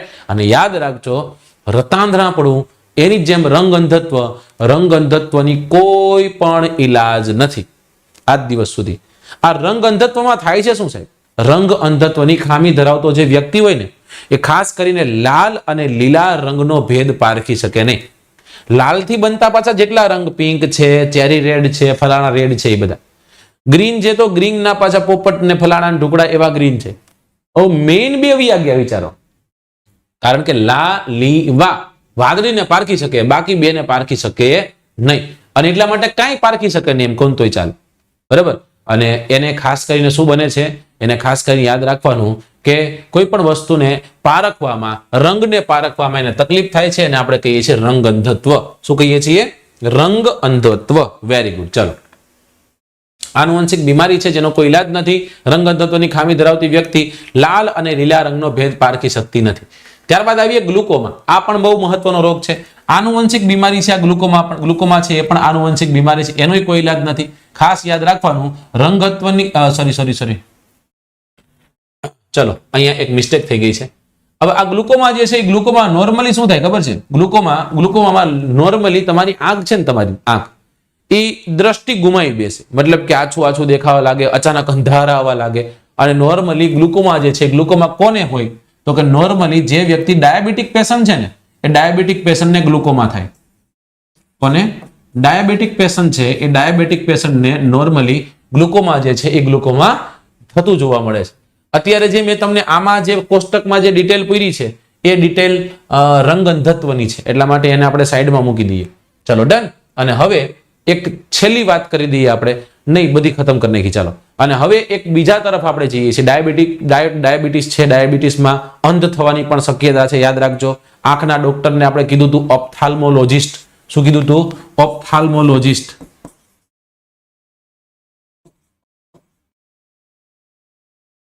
આંખના ડોક્ટરને શું કહીએ છીએ? ઓપ્થાલ્મોલોજિસ્ટ. રાઈટ. અને એના ડ્રગ્સને આપણે કહીએ છીએ ઓપ્થાલ્મિક ડ્રગ્સ. શું કહીએ છીએ? ઓપ્થાલ્મિક ડ્રગ્સ. ચાલો ત્યારે સાંભળ્યું ને મેં કીધું? સાંભળ્યું તમે? નથી સાંભળ્યું? ઓકે. તો હવે સાંભળવાનું છે તમારે. કાનથી સાંભળવાનું છે. કેનાથી સાંભળવાનું છે? કાનથી.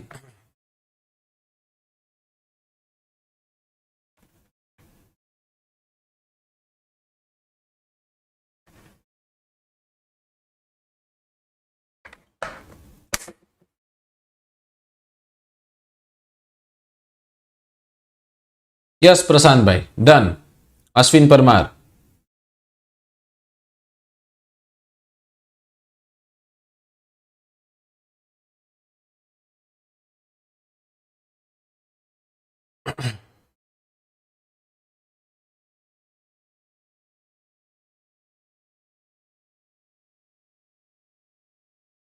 ચલો, તો હવે કાન તરફ આપણે જવાનું છે. કાનને ભણવાનો છે. ઓકે. કાન જે છે એ કાનને આપણે ભણવાનો છે. ચલો, આજે ફરી રહ્યો છે ને એક નાનકડી એવી ભ્રૂણ જેવી રચના જેને આપણે કાન કહીએ છીએ.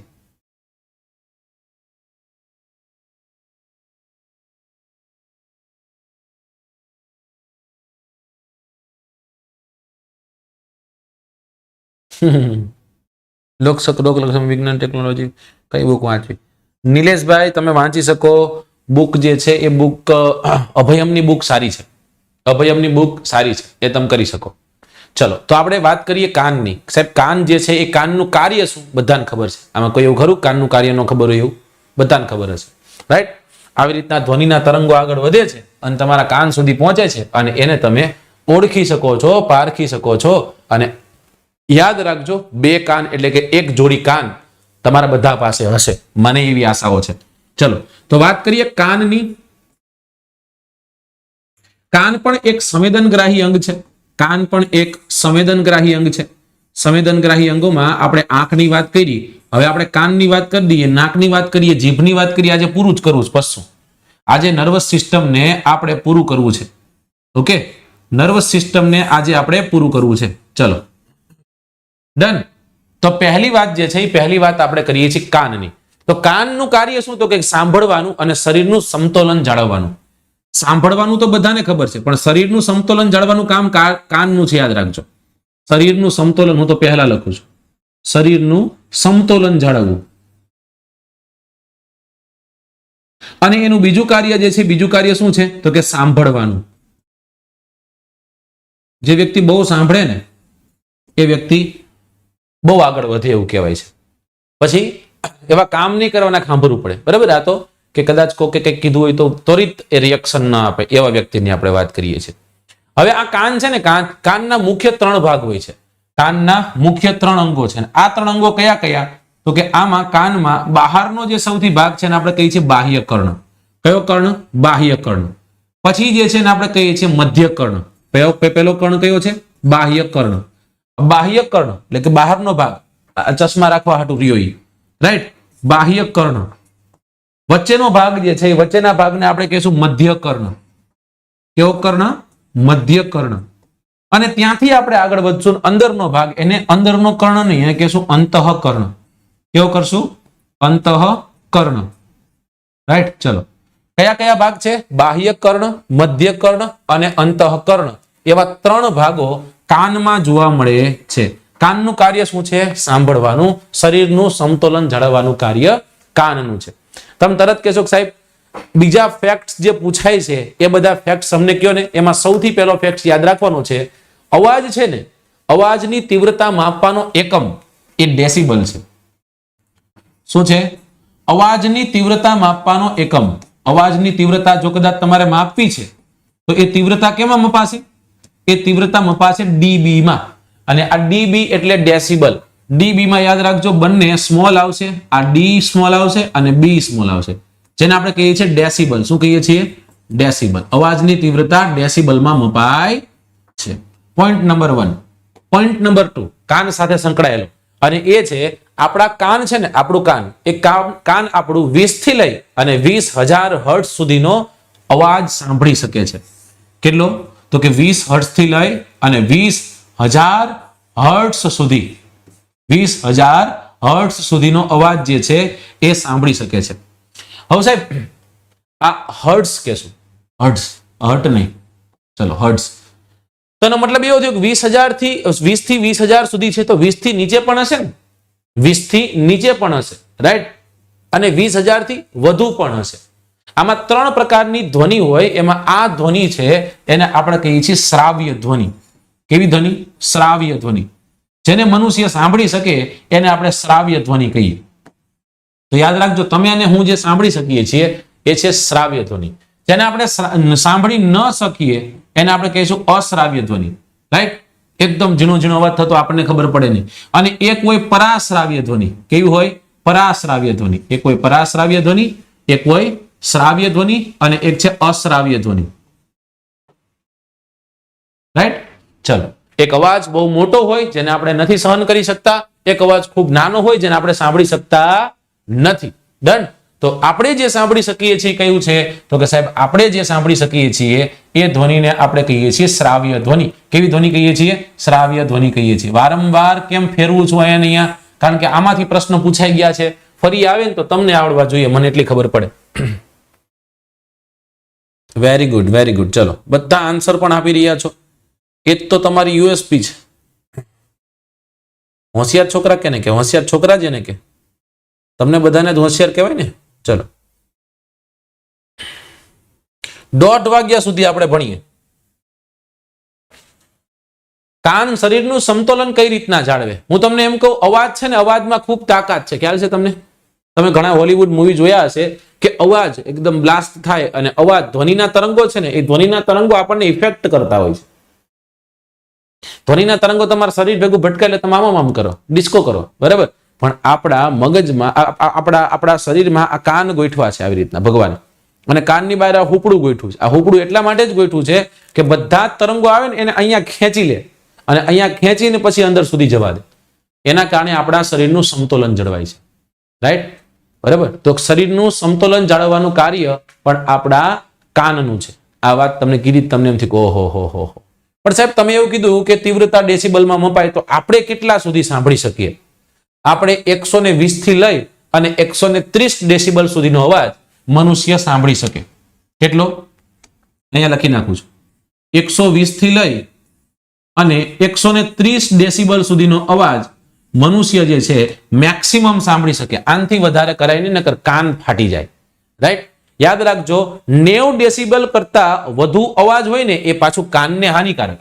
એટલે એવો પણ પ્રશ્ન પૂછે કે કાનને હાનિકારક નીચેનામાંથી કેટલો વોઇસ છે? રાઈટ, તો કે 90 ડેસિબલ કરતા વધુ અવાજ હોય ને તો એ કાનને હાનિકારક છે. કાનને હાનિકારક છે. સમજાતું નથી? તમે એમ કહો છો 90 ડેસિબલ કરતા વધુ કાનને હાનિકારક છે અને 120 થી 130 સાંભળી શકાય. સાંભળી શકાય, પણ હું કામ બધું તોડી નાખું છે? આનાથી વધારે નહીં. ઘણા ટેવ હોય એકદમ બુફર ફાસ્ટ કરવાનું, અને ઘણા ટેવ હોય કોકની ગાડી લઈને નીકળ્યા હોય ને તો બુફર એ ફાસ્ટ કરે ને પછી ધીમેથી કાચે ખોલી નાખે, એટલે ત્યાંથી નીકળે ને એટલે 4-5 જણા સાંભળે કો હો આ ભાઈ તો આ ગીત વગાડ્યું. રાઈટ, એવા ધતુરાવનું કાંઈ ન થાય સાહેબ, બરાબર. એટલે કદાચ તમે જો એમાં છો તો બહુ જલ્દી સાહેબ તમે તમારી જાતને ચેન્જ કરજો, નકર એકદમ તકલીફ થઈ જશે. ચલો, તો કાનમાં આટલું યાદ રાખો. અહીંયાથી આપણે આગળ જઈએ. કાનના અલગ અલગ અવયવો છે, હું તમને દેખાડું, બરાબર. ફોટો પાડો, ફોટો ખેંચ લ્યો. ચલો, કાન સાથે મારો ફોટો ખેંચ લ્યો. આવી ગયો? ચલો, ડન. ઓકે સાહેબ, અમને કાન ભણાવો, અમને ભણાવો. કેવો કાન હોય? તો કાન આવો હોય, એ આવો. આ રહ્યો કાન, આ તમારો કાન છે, આ મારો કાન છે, આ આપણા બધાનો કાન છે. ઓકે, કૃષ્ણ ભગવાનની વાત થતી નથી અહીંયા. શું શું આવેલું હોય છે સાહેબ કાનમાં? કાનના અલગ અલગ અવયવ, એમાં તમને કહી દઉં. આને આપણે કહીશું બાહ્ય કર્ણ. શું કહેશું? બાહ્ય કર્ણ. આને આપણે કહેશું મધ્ય કર્ણ, અને આને આપણે કહેશું અંતઃકર્ણ. આને આપણે શું કહેશું? અંતઃકર્ણ. પહેલા આપણે વાત કરીએ બાહ્ય કર્ણની. કેની વાત કરવી છે? બાહ્ય કર્ણની. બાહ્ય કર્ણમાં સૌથી ઉપરનો ભાગ, આ ભાગ જે તમે જોઈ રહ્યા છો કે જેમાં તમે ચશ્મા લગાડો છો, બરાબર ને, એને આપણે શું કહીએ છીએ? એને આપણે કહીએ છીએ કર્ણપલ્લવ. શું કહીએ છીએ? એને આપણે કહીએ છીએ કર્ણપલ્લવ. રાઈટ, તો કર્ણપલ્લવ એટલે શું? તો કે કર્ણપલ્લવ એટલે બહારનું જે આ હુપડા જેવી ભાગ દેખાય છે ને આપણે કહીએ કર્ણપલ્લવ. શું કહીએ? કર્ણપલ્લવ. રાઈટ, ત્યારબાદ અહીંયા આ ભાગ છે, આને આપણે કહીએ છીએ શંખસ્થિ. શું કહીએ છીએ? શંખસ્થિ. અસ્થિ છે એટલે કે હાડકાનું આવરણ છે. જોયું? પોરસ છે, નાના છિદ્ર છે, તો આને આપણે કહીશું શંખસ્થિ. શું કહીએ છીએ? શંખસ્થિ. શંખસ્થિ કદાચ તમે આગળ જાઓ એટલે હજી હાડકાઓ જોવા છે, તો એમાં આ હાડકું હથોડી છે, આ એરણ છે, અને આ છેલ્લું છે, આને આપણે કહીએ છીએ પેગડું. આ પેગડું નામનું હાડકું છે ને, તમે જોઈ શકો છો કે જેવી રીતના ઓલું ઘોડો છે ને, ઘોડો, એ ઘોડામાં બેસવા માટે, ઘોડા જે છે એ ઘોડાની ઉપર બેસવા માટે અને ચલાવવા માટે એક નાનકડું એવું પેગડું, એમાં તમારો પગ નાખી દેવાનો. બે કોર એક પેગડા હોય કે જેમાં તમારો પગ જે છે એ પગ નાખી દેવાનો. Right, right. આ પેગડા જેવા આકારની રચના હોવાના કારણે આનું નામ પેગડું રાખવામાં આવેલું છે. રાઈટ, કયા કયા 3 હાડકા હોય છે? એક છે હથોડી, એક છે એરણ, અને એક છે પેગડું. ચલો, હેમર, ઇન્કસ અને સ્ટેપસ, આવું કંઈક એના નામ છે. હથોડી, એરણ અને પેગડું વગેરે જેવા હાડકાઓ આવેલા હોય છે, અને એ હાડકાઓમાં મનુષ્ય શરીરનું સૌથી નાનું હાડકું, એટલે એ હાડકું જે આપણે કહીએ છીએ પેગડું, એ હાડકું છે. ડન. ચલો, ત્યાંથી આપણે આગળ વધીએ. હવે જે આ પીળા કલરની છે એ શું છે? તો કે એ છે શંખિકા ચેતા. કઈ છે? શંખિકા ચેતા. મેં તમને કીધું સંવેદનગ્રાહી અંગો છે. આ ચેતાઓ ક્યાં સુધી જશે? મગજ સુધી જશે. કાન કહે છે કે હા સાહેબ આ તો કંઈક બોલ્યા, બરાબર, તો એ શંખિકા ચેતા વાટે આગળ જશે. રાઈટ, આ ભાગ છે ને આપણે કહીએ છીએ શંખિકા, અને કહીશું શંખિસ્થિ, અને કહીએ છીએ શંખિકા ચેતા. શંખિકાની અંદર છે એટલા માટે. અને છેલ્લે આ ભાગ બહુ મહત્વનો જે ગ્રીન છે, જેને આપણે કહીએ છીએ કર્ણ કંઠનળી. શું કહીએ છીએ? કર્ણ કંઠનળી. આને આપણે કહીએ છીએ પડદો. અહીંયા એક પડદો છે, આ પડદો છે. પડદો એટલે પટલ હોય. પડદાને આપણે શું કહીએ છીએ? પટલ. નેત્ર પટલ જોયો, કર્ણપટલ છે, આ ઉરોદર પટલ છે, રાઈટ. એવી રીતના પડદો હોય જેને આપણે પટલ કહીએ, એવો એક પટલ અહીંયા છે જેને આપણે કહીએ કર્ણપટલ. હમણાં આખી હું તમને એનું મેકેનિઝમ સમજાવું કઈ રીતના હોય છે. આને કહીએ બાહ્ય નલિકા, જેમાં એકદમ જબરદસ્ત જિંદાબાદ એવો કચરો જે છે એ કચરો ફેલાયેલો હોય અને અહીંયા એક ગ્રંથિ આવેલું જેનું નામ છે સેરોમિનસ નામની ગ્રંથિ, જે ચીકણો પદાર્થનો સ્ત્રાવ કરે એટલે અંદરથી આવતી જે પણ રચનાઓ છે એ અંદર ને અંદર આઈને રે આયન કોર સુધી જઈ શકે નહીં. ચલો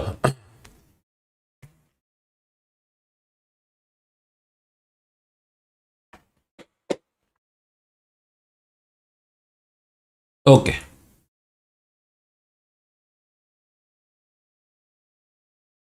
યસ બ્રિજિસા, ઇયરડ્રમ.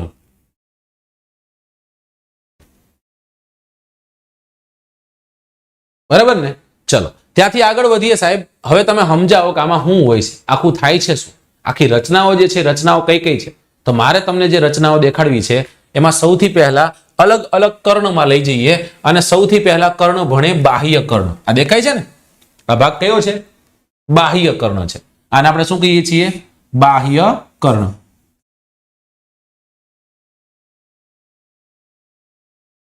આ બાહ્ય કર્ણ એટલે શું? શું છે બાહ્ય કર્ણ? તો યાદ રાખજો, બાહ્ય કર્ણની રચના કર્ણ પલ્લવ અને કર્ણ નલિકાથી થયેલી છે. આમાં શું શું હશે? આમાં હશે એક કર્ણ પલ્લવ અને એક હશે કર્ણ નલિકા. શું શું હશે? એક હશે કર્ણ પલ્લવ અને એક હશે કર્ણ નલિકા. કર્ણ પલ્લવ એટલે કે ઉપરનો ભાગ મેં તમને કીધો એ, અને એક હશે કર્ણ નલિકા. શું આવેલી હશે? કર્ણ નલિકા આવેલી હશે. મારી પાસે પીપીટી છે, કમ્પ્લીટ છે, છતાંય હું વારંવાર લખું છું, રાઈટ. મને કેટલી વાર યાદ રહી જતું હશે વિચારો. હું તમને એમ કહું છું તમે એટલી વાર લખો તો મારે લખવાની જરૂર નથી, તો હું લખું છું. તો તમે પણ સાથે સાથે લખતા હશો એવી આશાઓ હું રાખું છું. અને આ આશાઓ આઈ હોપ કે સારી રહે, મતલબ કે જે તમારા પર ભરોસો કર્યો છે એકદમ કાયમ રહે, અકબંધ રહે. તો વાત કરીએ પેલા કર્ણ પલ્લવની, પછી આપણે વાત કરીશું કર્ણ નલિકાની. સાહેબ કર્ણ પલ્લવ તમે ભણાવો છો તો આનું કઈ કામ હોય છે તો તમે કીધું હશે. યાદ રાખજો, 4 ગોળ ગરણી આકારનું હોય છે. 4 ગોળ ગરણી આકારનું આપણને જોવા મળે. મૂકો ગોળ ગરણી જેવું હોય તો આપણે જોઈએ જ છીએ. બહારનો ભાગ જે છે એ કડક ધાર છે ને, બહારના ભાગની આ કડક ધાર એને આપણે કહીએ છીએ હિલિક્સ. શું કહીએ છીએ? હિલિક્સ. પ્રશ્ન પૂછાય કર્ણ પલ્લવની બહારની કડક ધાર કયા નામે ઓળખાય?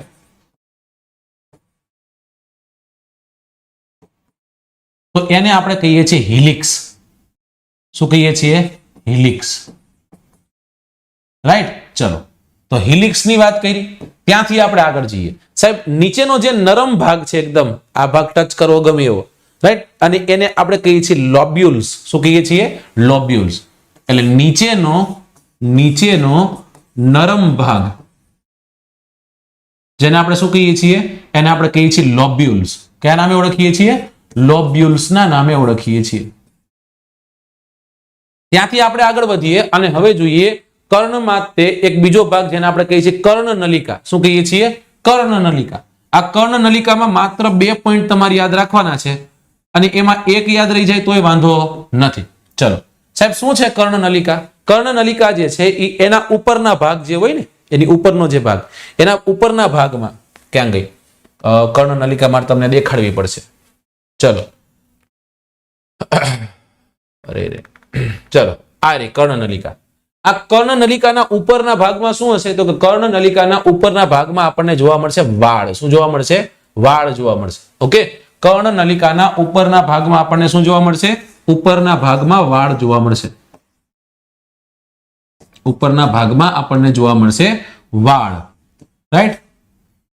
બહુ કામના છે વાળ, રાઈટ. અને આ જ વાળ છે એની સાથે ક્યાંક નજીકમાં તે ક્યાંક એક નાનકડી એવી ગ્રંથિ આવેલી હોય છે જેનું આપણે કહીએ છીએ સેરોમિનસ ગ્રંથિ. કઈ ગ્રંથિ કહીએ છીએ? સેરોમિનસ.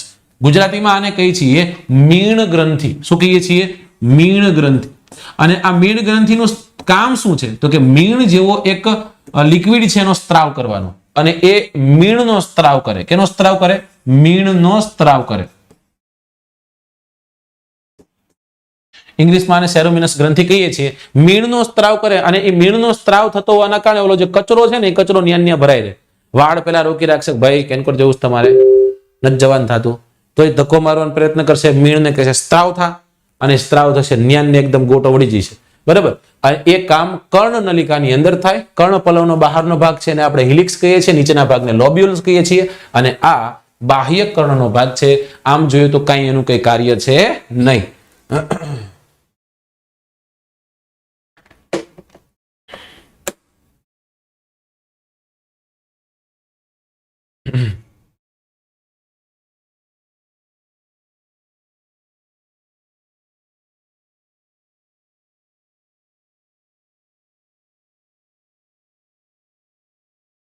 ચલો, હરિતા ગોહિલ, તમે પેલા આજે 2 વાગે આપણો લેક્ચર છે ને સ્પેશિયલ નો, એમાં આવી જજો. રાઈટ, એમાં હું તમને સમજાવી દઈશ.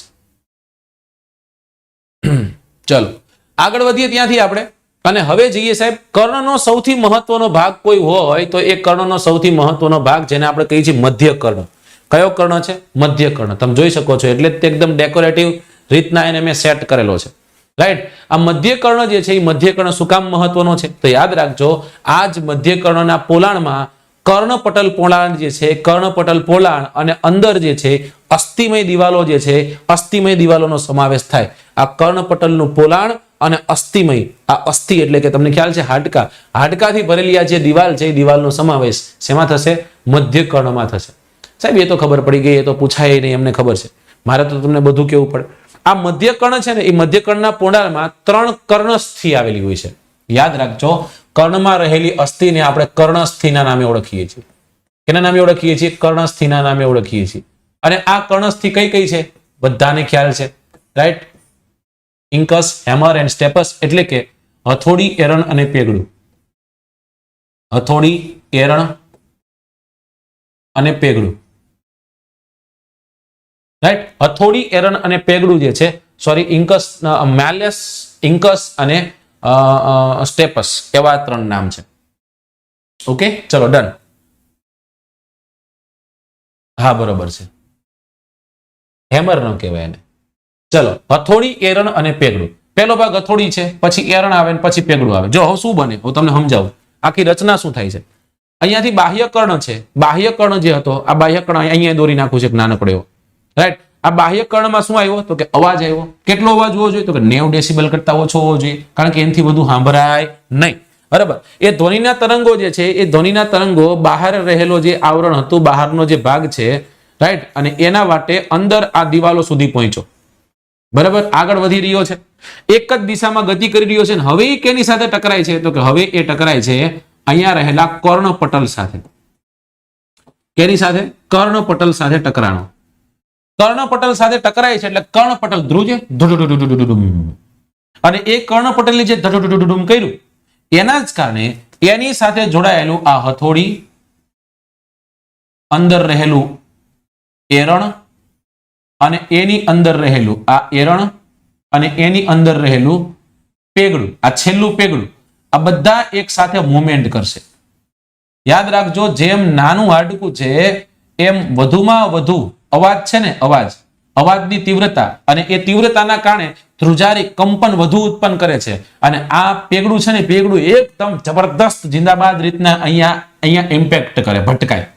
અને ભટકાણું આવી રીતના આ રીતના ભટકાઈ રહ્યું છે. અને એ જ્યારે ભટકાય છે ને ત્યારે આ એક નાનકડી એવી શંખિકા જે તમે જોઈ રહ્યા છો, આમાં એક તરલ લિક્વિડ હોય. રાઈટ, એ શું કરે? તો કે એ ધ્રુજે છે, એ મુવમેન્ટ કરે છે. અને એ મુવમેન્ટ કરવાના કારણે એમાં પણ નાના નાના કોષો રહેલા હોય. રાઈટ, અને એ કોષો જે છે, એ કોષો સંવેદનાઓ જે છે, કર્ણકોષો છે, એ સંવેદનાઓ છે, સંવેદનાને પારખે, મતલબ કે આ કંઈક થઈ રહ્યું છે, અને એને પહોંચાડે આ ચેતાવાટે. કઈ સુધી? તો કે મગજ સુધી પહોંચાડે. મગજ છે ને, મગજ, એ મગજ અવાજને પારખે કે આ સાહેબ શું બોલી રહ્યા છે. Just think of it my dear friends, કે ફ્રેક્શન ઓફ સેકન્ડમાં આ આખી પ્રોસેસ થઈ રહી છે.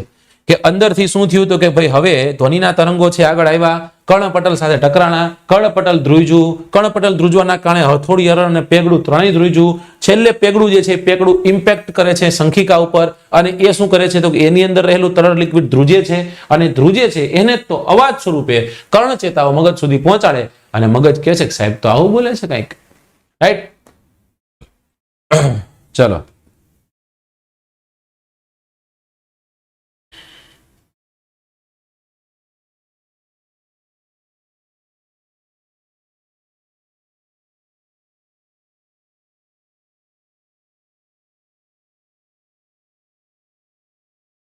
ઓકે,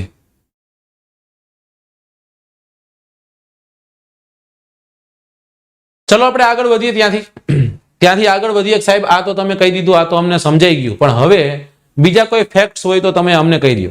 હથોડી, એરણ અને પેગડા વાળી વાત કરી, જો મેં રચના ભેગી સાથે તમને કહી દીધી, બરાબર. તો હથોડી અને પેરણની વાત કરી, મધ્યકર્ણના પોલણમાં કર્ણ પોલાણ અને અંદરની અસ્થિની દિવાલો જે છે એનો સમાવેશ થાય છે. મધ્યકર્ણના પોલાણમાં 3 કર્ણસ્થિ આવેલી હોય છે, જે અવાજના મોજાને અંતઃકર્ણ સુધી 20 ગણો ધ્વનિ વિસ્તાર જે છે એને પહોંચાડે છે. હથોડી, એરણ અને પેગડું એટલે કે મેલસ, ઇન્કસ અને સ્ટેપસ નામના હાડકા હોય, જેમાં સ્ટેપસ નામનું હાડકું સૌથી નાનું હાડકું છે, યાદ રાખવાનું છે. ત્યાંથી આપણે આગળ વધી, જે અનિયમિત, નાજુક અને જટિલ અંગ છે તેને આપણે કલા કુરુહરના નામે ઓળખીએ છીએ. ઓલું જે હતું આવી રીતના, બરાબર, જે 3 ભાગનું બનેલું હોય. કેટલા ભાગનું બનેલું હોય? 3 ભાગનું. એકને આપણે કહીએ છીએ ઉદરિકા, ત્યારબાદ બીજાને આપણે કહીએ છીએ અર્ધવર્તુળની નલિકા, અને ચોથું જે છે એને આપણે કહીએ છીએ શંખિકા નલિકા. શું કહીએ છીએ? શંખિકા નલિકા. સાહેબ કયું કયો છો? કયું કહેવા માંગો છો? આની વાત છે, આની વાત છે, રાઈટ. મેં તમને કીધું ને શંખિકા છે, એટલે મેં કહી દીધું શંખિકા સુધી આપણે પહોંચી જવાનું છે. કેટલા? 3 ભાગમાં વહેંચાયેલું હોય છે, 3 ભાગનું બનેલું હોય. ઉદરિકા, ત્યારબાદ અર્ધવર્તુળ નલિકા અને શંખિકા. ડન. હવે અંતઃકરણમાં આવેલું પ્રવાહી જે છે એ શરીરનું સમતોલન જાળવવાનું કાર્ય કરે છે, રાઈટ. બહેરા માણસ સાંભળી શકે એ માટે જે મશીન વપરાય એને આપણે એડિફોન કહીએ છીએ. શું કહીએ છીએ? એડિફોન કહીએ છીએ. ઓકે, યાદ રાખજો, પ્રશ્ન પૂછાઈ ગયો છે કે એડિફોન નો ઉપયોગ શું છે, તો કે બહેરો માણસ હોય ને એ સાંભળી શકે એના મશીનને આપણે એડિફોન કહીએ છીએ. શું કહીએ છીએ? એડિફોન કહીએ છીએ. ચલો, બરાબર. અને હવે આપણે નાકની વાત કરવી છે.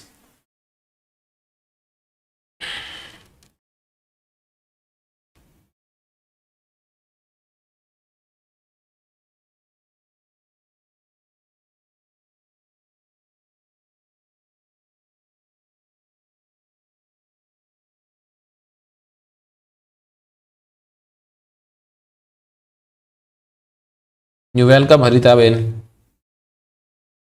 ચલો,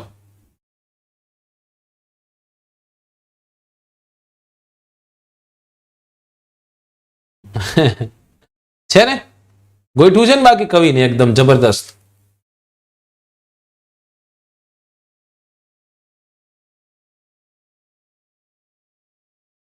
ચલો, તો હવે વાત કરવી છે આપણે એક બહુ મહત્વનું એક અંગ, જેને આપણે નાકના નામે ઓળખીએ છીએ. કેના નામે ઓળખીએ છીએ? નાકના નામે આપણે ઓળખીએ છીએ. બહુ ઈઝી છે, બહુ સિમ્પલ છે, બહુ ઓછા ફેક્ટ છે, યાદ રહી જાય એવા પણ છે. પહેલા તો તમને કહી દઉં, તમારા બધાને એક જ નાક હોય અને વારંવાર ઘણાને નાક કાપાતું હોય છતાંય તે ઉગી જતું હોય. આવું તમે ક્યાંક જોયું હશે. પણ નાકમાં જે આપણે ભણવાનું છે, જે આપણે સમજવાનું છે એ શું છે? તો કે એમાં આપણે સમજવાનું છે, અહીંયા નાકની વાતો લખી. સૌથી પહેલી વાત કે નાક છે ને એ નાકનું કામ શું છે? તો કે નાકનું કામ છે ગંધ પારખવાનું. શું કરવાનું? ગંધ પારખવાનું.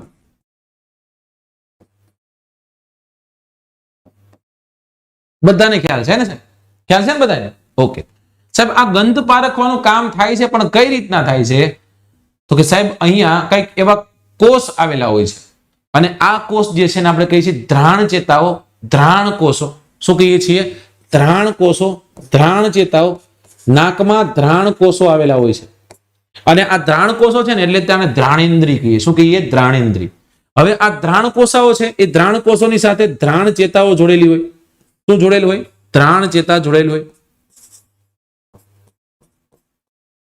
અને ધ્રાણ ચેતા મગજને કહે છે કે ભાઈ આવું કઈક ખૂંઘાણું છે, આ શું છે? એટલે તરત કહે છે કે લે સાહેબ આ તો ઇડલી સંભાર છે, બરાબર. તો ધ્રાણ કોષો જે છે એ ધ્રાણ કોષો ગંધ પારખવાનું કાર્ય કરે છે, અને એ ધ્રાણ ચેતા ના મારફતે એ આગળ વધી અને મગજ સુધી પહોંચે છે, અને મગજ કહી દે છે કે આ તો આપણે તમે કંઈક આવું સૂંઘી રહ્યા છો, રાઈટ.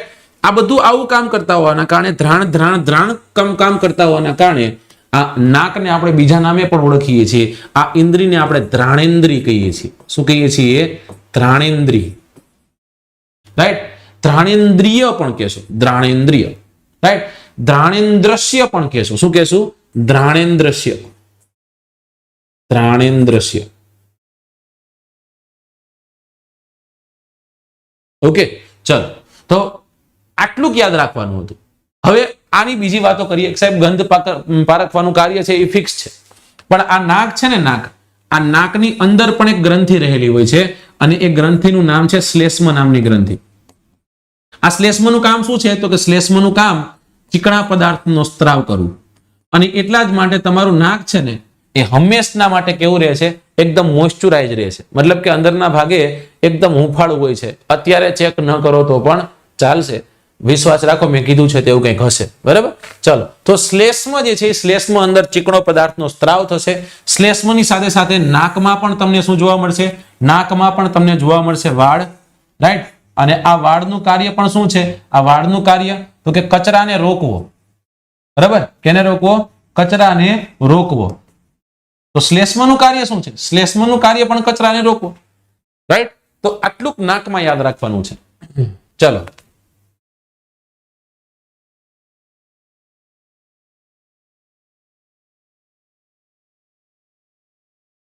મસા માત્ર નાકમાં જ ન થાય. મસા તો ગમે જગ્યાએ થાય.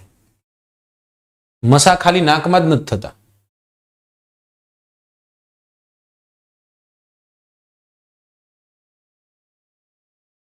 મસા તો ગમે જગ્યાએ થાય છે. ચલો,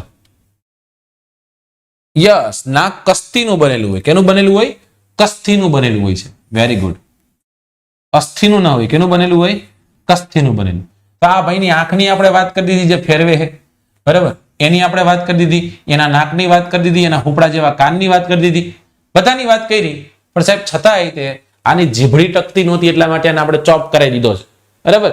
તો હવે આપણે વાત કરશું એની જીભડી નથી ટીકતી એટલા માટે એની જીભ વિશે. શેના વિશે વાત કરીશું? એના જીભ વિશે. બરાબર? માત્ર ને માત્ર જીભ તરફ નજર તમારી હોવી જોઈએ. બરાબર? આ જે છે જીભ છે, એ જીભને જ જોવાની છે તમારે. તો મનુષ્ય શરીરનું એક બહુ મોટું એવું અને મહત્વનું એક સંવેદીગ્રાહી અંગ જેને આપણે જીભના નામે ઓળખીએ છીએ. જેવી રીતના નાક પણ તમને ખ્યાલ છે અચાનક ઘણાને ઉગી જતું હોય, એમ ઘણાને જીભડી પણ ટકતી નથી. ગમે ત્યારે ન બોલવાનું બોલી દે. રાઈટ? અને એટલા જ માટે એવી એક કહેવત આવતી કે જીભને થોડીને હાટકું છે, હાટકા વગરની જીભ ગમે ત્યાં વળી જાય, ન બોલવાનું બોલી જાય. તો ધ્યાન દેવું છે બોલતી પહેલા કે ક્યાંય એવું ન થઈ જાય કે લોચા પડી જાય. બરાબર? યાદ રાખજો, આ જીભનું કાર્ય શું છે? તો કે જીભનું કાર્ય સાહેબ મને તો ખબર જ હોય ને. તમે કહો છો, તમે તમારી જાતને કહો છો, સાહેબ આનું કાર્ય તો મને ખબર જ હોય, સ્વાદ પારખવાનું છે. એનું છે સ્વાદ પારખવાનું છે આનું કામ. વાહ ભાઈ વાહ, ક્યાં એકદમ હોશિયાર છો તમે તો. સાહેબ સ્વાદ પારખવાનું કાર્ય છે એટલા માટે આને આપણે શું કહેશું? આને આપણે કહેશું સ્વાદેન્દ્રી. કેવિદ્રી? સ્વાદેન્દ્રી. રાઈટ? સ્વાદેન્દ્રી. સ્વાદેન્દ્રી, સ્વાદ પારખવાનું કામ એટલે સ્વાદેન્દ્રી. ગંધ પારખવાનું કામ ઘ્રાણેન્દ્રી. દ્રષ્ટિનું કામ દ્રષ્ટેન્દ્રી. સ્પર્શ સ્પર્શેન્દ્રી. સ્મરણેન્દ્રી. સાંભળાય. બરાબર ને? ચલો, તો એવી 5 ઇન્દ્રિયો છે. 5 ઇન્દ્રિયો પર જે વશ કરી નાખે એને જીન કહેવાય. અને એની ઉપરથી એક ફાંટો નીકળો, એક આખો ધર્મ નીકળો, જેને આપણે જૈન કીધું. શું કીધું? જૈન કીધું. યાદ રાખજો, મનુષ્યના શરીરમાં જેટલા પણ સ્નાયુ છે, આ બધા જ સ્નાયુમાં સૌથી મજબૂત સ્નાયુ જો કોઈ હોય તો એ તમારી જીભ છે. સૌથી મજબૂત સ્નાયુ. મજબૂત સ્નાયુથી યાદ આવ્યું, વાઘ હોય ને,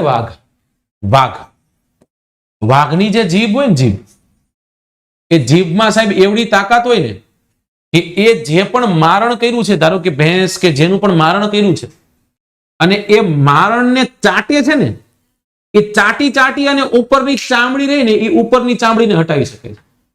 એટલી એની જીભ મસ્ક્યુલર હોય છે. વાઘની જીભ સૌથી મસ્ક્યુલર હોય છે, યાદ રાખજો.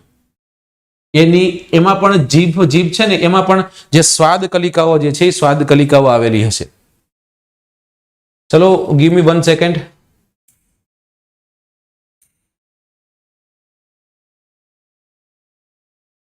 બે મિનિટનો ટાઈમ આપજો.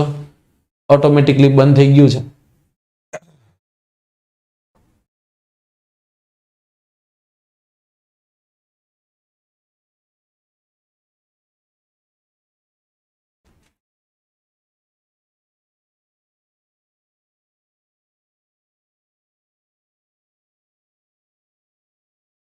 ચલો ફ્રેન્ડ, પછી મળીશું. અત્યારે લગભગ નથી થાય એમ, તો ફરી મળીશું. યાદ રાખો, થોડીક જ વારમાં આપણે 2 વાગે મળીએ છીએ. જેટલા પણ છોકરાઓ જોડાયેલા છો, બધા છોકરાઓ જલ્દીથી જોડાઈ જજો. એક ટેલિગ્રામ ચેનલનું નામ લખી નાખું છું અત્યારે તે ફોટો પાડી લ્યો એનો અને જલ્દી એમાં તમે જોડાઈ જાઓ એટલે એમાં તમને નોટિફિકેશન મળી જાય. રાઈટ, જલ્દીથી એમાં જોડાઈ જાઓ.